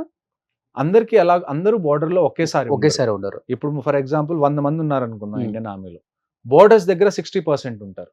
40% మీకు సికింద్రాబాద్ లో కూడా మీకు కంటోన్మెంట్స్ ఉన్నాయి, పూణేలో మీకు కంటోన్మెంట్స్ ఉన్నాయి. ఇక్కడ కూడా ఆర్మీ పర్సనల్ ఉంటారు. కొంతమంది కోర్సెస్ చేస్తూ ఉంటారు ఎడ్యుకేషన్ పరంగా. అంటే ఆర్మీలో చాలా టెక్నాలజీ ఉంటుంది, దాని గురించి చదువుకోవాల్సి వస్తుంది టైం టు టైం. సో వీటి కోర్సులన్నీ మన సికింద్రాబాద్లో జరుగుతాయి, పూణేలో జరుగుతాయి, ఢిల్లీలో కొన్ని కోర్సెస్ ఉంటాయి, చెన్నైలో కొన్ని కోర్సెస్ ఉంటాయి. కొంతమంది కోర్సెస్ మీద ఉంటారు, కొంతమంది లీవ్ మీద ఉంటారు, కొంతమంది ఇలాంటి చోట. అంటే ఆర్మీలో ఎలాగంటే 2 రకాల పోస్టింగ్లు ఉంటాయి. ఒకటి ఫీల్డ్ అంటారు, ఒకటి పీస్ అంటారు. ఫీల్డ్ అనే ప్లేసెస్ ఏంటి? కాశ్మీర్ లాంటి ప్లేసెస్, ఎక్కడైతే మీకు ఏదో ఒక కాన్ఫ్లిక్ట్ ఉంది లేకపోతే ఎక్కడైతే మీకు క్లైమాటిక్ కండిషన్స్ అనేవి చాలా ఎక్స్ట్రీమ్గా ఉన్న ప్లేసెస్. ఫర్ ఎగ్జాంపుల్ మనం సియాచిన్ తీసుకుందాం, సియాచిన్ ఈజ్ అ ఫీల్డ్. అలానే మనం జైసల్మేర్ తీసుకుందాం రాజస్థాన్లో, ఎక్కడైతే అడార్ ఉంటుందో అది కూడా ఫీల్డ్. మనం నార్త్ ఈస్ట్ తీసుకుందాం, ఎక్కడైతే జంగల్స్ ఉంటాయి ఎక్కువ, అది కూడా ఫీల్డ్. ఇలాగ మీరు ఒక 3 to 4 years ఫీల్డ్లో పనిచేసిన తర్వాత దాని తర్వాత మీరు పీ స్టేషన్కి వస్తారు నెక్స్ట్ 3 years కోసం. సో ఒకసారి ఫీల్డ్లోకి వెళ్ళిన తర్వాత ఏమవుతుంది అంటే మీ బాడీలో చాలా చేంజెస్ వస్తాయి ఆ క్లైమేట్ వల్ల కానివ్వండి. ఇప్పుడు ఫర్ ఎగ్జాంపుల్ రాష్ట్రీయ రైఫిల్స్ తీసుకోండి. రాష్ట్రీయ రైఫిల్స్లో ఏమవుతుంది అంటే మీరు ఉదయం ఎక్కువ నిద్రపోతారు, రాత్రి మీరు అస్సలు పడుకోరు. Entire night you are on high alert ప్రతిరోజు. అలాంటి టైంలో ఏమవుతుంది అంటే మీ బాడీలో చేంజెస్ రావడం స్టార్ట్ అవుతాయి. ఒక మనిషి బయోలాజికల్ క్లాక్ ఎలా ఉంటుంది, హార్మోనల్ చేంజెస్ కూడా ఉంటుంది, హార్మోనల్ చేంజెస్ ఉంటాయి, మీకు ఇంజురీస్ అవుతాయి ఆపరేషన్స్లో. సో ఇలాంటి టైంలో ఏమవుతుందంటే ఒక 3-4 years మీరు ఫీల్డ్లో ఉన్న తర్వాత మీరు మళ్ళీ పీ స్టేషన్లోకి వస్తారు, మీరు రికవర్ అయ్యి మళ్ళీ ఫీల్డ్లోకి వెళ్ళడం. అప్పుడు కమాండర్ ఒకటి, హవల్దారి ఒకటి. ఫస్ట్ మీకు హవల్దార్ ఉంటుంది. ఇదంతా మీకు దాన్ని ఏమంటారు సోల్జర్ రిక్రూట్మెంట్లో వస్తుంది. ఎవరైతే సోల్జర్గా ఒక 20-22 years చేస్తారో అప్పుడు మనకి ఫస్ట్ ర్యాంక్ ఏముంటుంది అంటే Nayab subedar. Nayab subedar is equal to ASI, assistant sub inspector. ఆ తర్వాత మీరు సుబేదార్ అవుతారు. సుబేదార్ మీకు ఈక్వల్ టు ఎస్ఐ. ఆ తర్వాత మీకు సుబేదార్ మేజర్ వస్తుంది which is equal to CI. ఇక్కడ వరకు మీకు సోల్జర్స్ అంటే జేసీఓస్ అండ్ ఎన్సీఓ ర్యాంక్స్. ఇక్కడ వరకు జేసీఓ ఎన్సీఓ అంటే junior commissioned officers, non commissioned officers. ఇక్కడ వరకు వీళ్ళందరూ grade 2, grade 3 category officers. Next మీరు యూపీఎస్సీని తీసుకోండి. UPSC recruits for both IPS ఎలా ఉంటుందో ఆర్మీ ఆఫీసర్స్ కూడా అలానే ఉంటుంది. మీరు ఒకసారి ఆర్మీ ఆఫీసర్ అయిన తర్వాత మీకు వచ్చే ఫస్ట్ ర్యాంక్ లెఫ్టినెంట్. ఆ తర్వాత మీరు 2 years లెఫ్టినెంట్గా ఉన్న తర్వాత మీరు క్యాప్టెన్ అవుతారు. కెప్టెన్గా 4 years చేసిన తర్వాత మీరు మేజర్ అవుతారు. ఇంకొక ఆప్షన్ ఏముంటదంటే మీరు ఒకవేళ సోల్జర్‌గా ఎళ్లారు. సోల్జర్ నుంచి కూడా మీరు ఆఫీసర్‌కి ట్రై చేయడానికి కూడా మీకు అవెన్యూస్ ఉంటాయి. ఏసీసీ అని ఉంటుంది. ఆర్మీ కేడెట్ కాలేజ్ అని. హ్మ్. దాని ఎంట్రీ ప్రకారం ఏంటి అంటే మీరు ఒకవేళ ఆల్రెడీ సోల్జర్‌గా చేరి మీకు ఆఫీసర్ అవ్వగలిగే కేపబిలిటీస్ ఉన్నాయి అనుకోండి. మీరు ఆర్మీలోకి వెళ్ళిన తర్వాత కూడా ఎగ్జామ్ రాసి మీరు ఆఫీసర్ అవ్వచ్చు యాస్ ఎ సోల్జర్. అంటే ఒక కానిస్టేబుల్‌గా ఎళ్లి కూడా మీరు ఐపీఎస్ ఆఫీసర్ అవ్వచ్చు. ఓకే. సో, అలాంటి ఆపర్చునిటీ కూడా ఆర్మీలో ఉంటుంది. సో, బేసిక్‌గా మీరు గుర్తుపెట్టుకోవాల్సింది ఏంటంటే 3 వింగ్స్ ఉంటాయి. హ్మ్. సోల్జర్స్, జేసీఓస్ అండ్ ఆఫీసర్స్. ఓకే. ఈ 3 కాంపోజిషన్స్, ఈ 3 వేరు branches. So major, colonel, lieutenant colonel వీళ్ళందరూ ఆఫీసర్స్ కిందకొస్తారు. Okay. Grade 1 gazetted officers of central government. Okay. So highest అంటే అదేనా? Highest lieutenant general. కర్నల్? Highest general. General. ఆర్మీ సేనాధిపతి, సేనాధ్యక్షులు ఉంటారు కదా! ఓకే. ఇంతకుముందు మన జనరల్ బిపిన్ అవును, రావత్ అవును, గారు అవును. ఉండేవాళ్ళు. ఇప్పుడు జనరల్ ద్వివేది గారు ఉన్నారు. ఉపేంద్ర ద్వివేది గారు. ఓకే. ఈయన మొత్తం ఆర్మీ మొత్తానికి హెడ్ ఎవరైతే ఉంటారో ఆయన కూడా లెఫ్టినెంట్ ర్యాంక్ నుంచే స్టార్ట్ చేయాలి. ఓకే. ఎవరైతే ఆర్మీకి ఇప్పుడు వరకు హెడ్స్ ఎవరైతే ఉన్నారో అందరూ లెఫ్ట్ నుంచి స్టార్ట్ చేసి 35 ఇయర్స్ తర్వాత వాళ్ళు జనరల్ ర్యాంక్ అవుతారు. ఓకే. బట్ ఇప్పుడు ఈ ఆర్మీ వెపన్స్ ఉంటాయి కదా, ఆ Hmm. వెపన్స్ లో మీరు యూజ్ చేసే డేంజర్ వెపన్ అంటే ఏంటి? డేంజర్ వెపన్ అంటే వెపన్స్ లో కూడా వేరు క్లాసిఫికేషన్స్ ఉంటాయి. ఇప్పటి వరకు నేను ఏమేమి వెపన్స్ యూజ్ చేశానంటే ఒక పిస్టల్ యూజ్ చేశాను. Hmm. ఆర్మీ ఇష్యూది. Hmm. ఆ తర్వాత 5 గ్రెనేడ్స్ యూజ్ చేశాను. 5.56 ఇన్సాస్ అని ఒక రైఫిల్ ఉంటుంది. ఇన్సాస్ అంటే ఇండియన్ స్మాల్ ఆర్మ్ సిస్టమ్ అని. ఓకే. అది ఇండియన్ మేడ్ రైఫిల్ బేసిక్గా. ఆ తర్వాత మన AK-47 ఉంటుంది.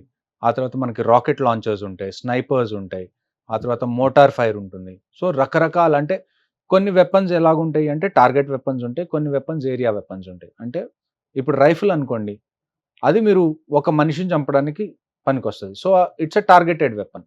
పిస్టల్ కానివ్వండి, రైఫిల్ కానివ్వండి. అదే మీరు రాకెట్ లాంచర్ తీసుకున్నారనుకోండి, ఒక రాకెట్ లాంచర్తో మీరు ఒక ఇల్లుని మీరు బ్లాస్ట్ చేయొచ్చు. ఓకే. సో దాన్ని మీరు ఏరియా వెపన్ అంటారు. సో మీరు అవసరాన్ని బట్టి యూజ్ చేస్తారు. ఒకవేళ నేను యూజ్ చేసిన వెపన్స్ అన్నిట్లో మీరు అడుగుతుంటే బెస్ట్ వెపన్ ఏంటి అని Hmm. I would say AK-47 any day. అంతే. AK-47 బెస్ట్ వెపన్ ఎందుకు అంటే వెరీ లో మెయింటెనెన్స్. అంటే మీరు దాన్ని చాలా రఫ్గా హ్యాండిల్ చేయొచ్చు.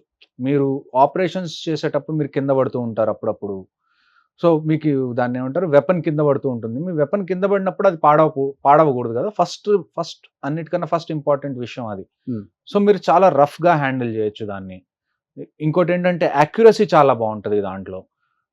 దాన్ని ఏదన్నా చిన్న ఇష్యూ వచ్చినా కానీ దాన్ని వెంటనే రిపేర్ చేసుకోవచ్చు అక్కడికక్కడే. సో ఈవెన్ మీరు కొన్ని ఇస్లామిక్ కంట్రీస్లో ఎక్కడైతే టెర్రరిజం ఎక్కువ ఉంటుందో మీరు చూస్తే చిన్నపిల్లలు కూడా AK-47 యూజ్ చేస్తూ ఉంటారు. ఎందుకు యూజ్ అక్కడ అంటే టెర్రరిజం ఎక్కువ ఉన్న సిరియా ఇలాంటి కంట్రీస్ ఉంటాయి కదా, ఎక్కడైతే దాన్ని ఏమంటారు, గవర్నమెంట్స్ ఏం లేకుండా సివిల్ అన్రెస్ట్ ఎక్కడైతే ఉందో అలాంటి కంట్రీస్లో చిన్న పిల్లలు కూడా, కొన్ని ఆఫ్రికన్ కంట్రీస్లో చిన్న పిల్లలు కూడా AK-47 పట్టుకొని తిరుగుతూ ఉంటారు. ఓకే. ఎందుకంటే AK-47 ఎలాంటి వెపన్ అంటే it's very easy to train. అందులో మీకు చాలా సొఫిస్టికేటెడ్ లేకపోతే చాలా సైన్స్ అంత అవసరం ఉండదు. చాలా ఈజీ వెపన్, చాలా రిలయబుల్ వెపన్, చాలా అక్యురేట్ వెపన్ అది. డైలీ ఒక్కసారన్నా ఫైర్ చేస్తారా? అంటే వీక్లీ ఒక 4 to 5 times అనుకోవచ్చు. Okay. మీరు. అంటే కంటిన్యూస్గా ప్రాక్టీస్ జరుగుతూనే ఉంటుంది. Hmm. అంటే ఎలాగుంటుందంటే అట్ ఏ టైం మీరు ఒక 10 members ఫైర్ చేస్తారు. సో అందరికీ రౌండ్ రావాలి కదా. అంటే ఇప్పుడు 10 members చేశారు, వీళ్ళు బ్రేక్ తీసుకుంటే నెక్స్ట్ 10 members తీసుకుంటారు. మీకు టీం మొత్తం చేయాలి అంటే దానికి కొద్ది టైం పడుతుంది. ఓకే. ఓకే. సో అలా అందుకని చెప్పి ఒకసారి ఇవాళ చేస్తే మేబీ రేపు నీ ఛాన్స్ రాకపోవచ్చు, ఎల్లుండి మళ్ళీ సో వస్తుంది. మీకు ఇబ్బంది లేకపోతే చెప్పండి ఆన్సర్.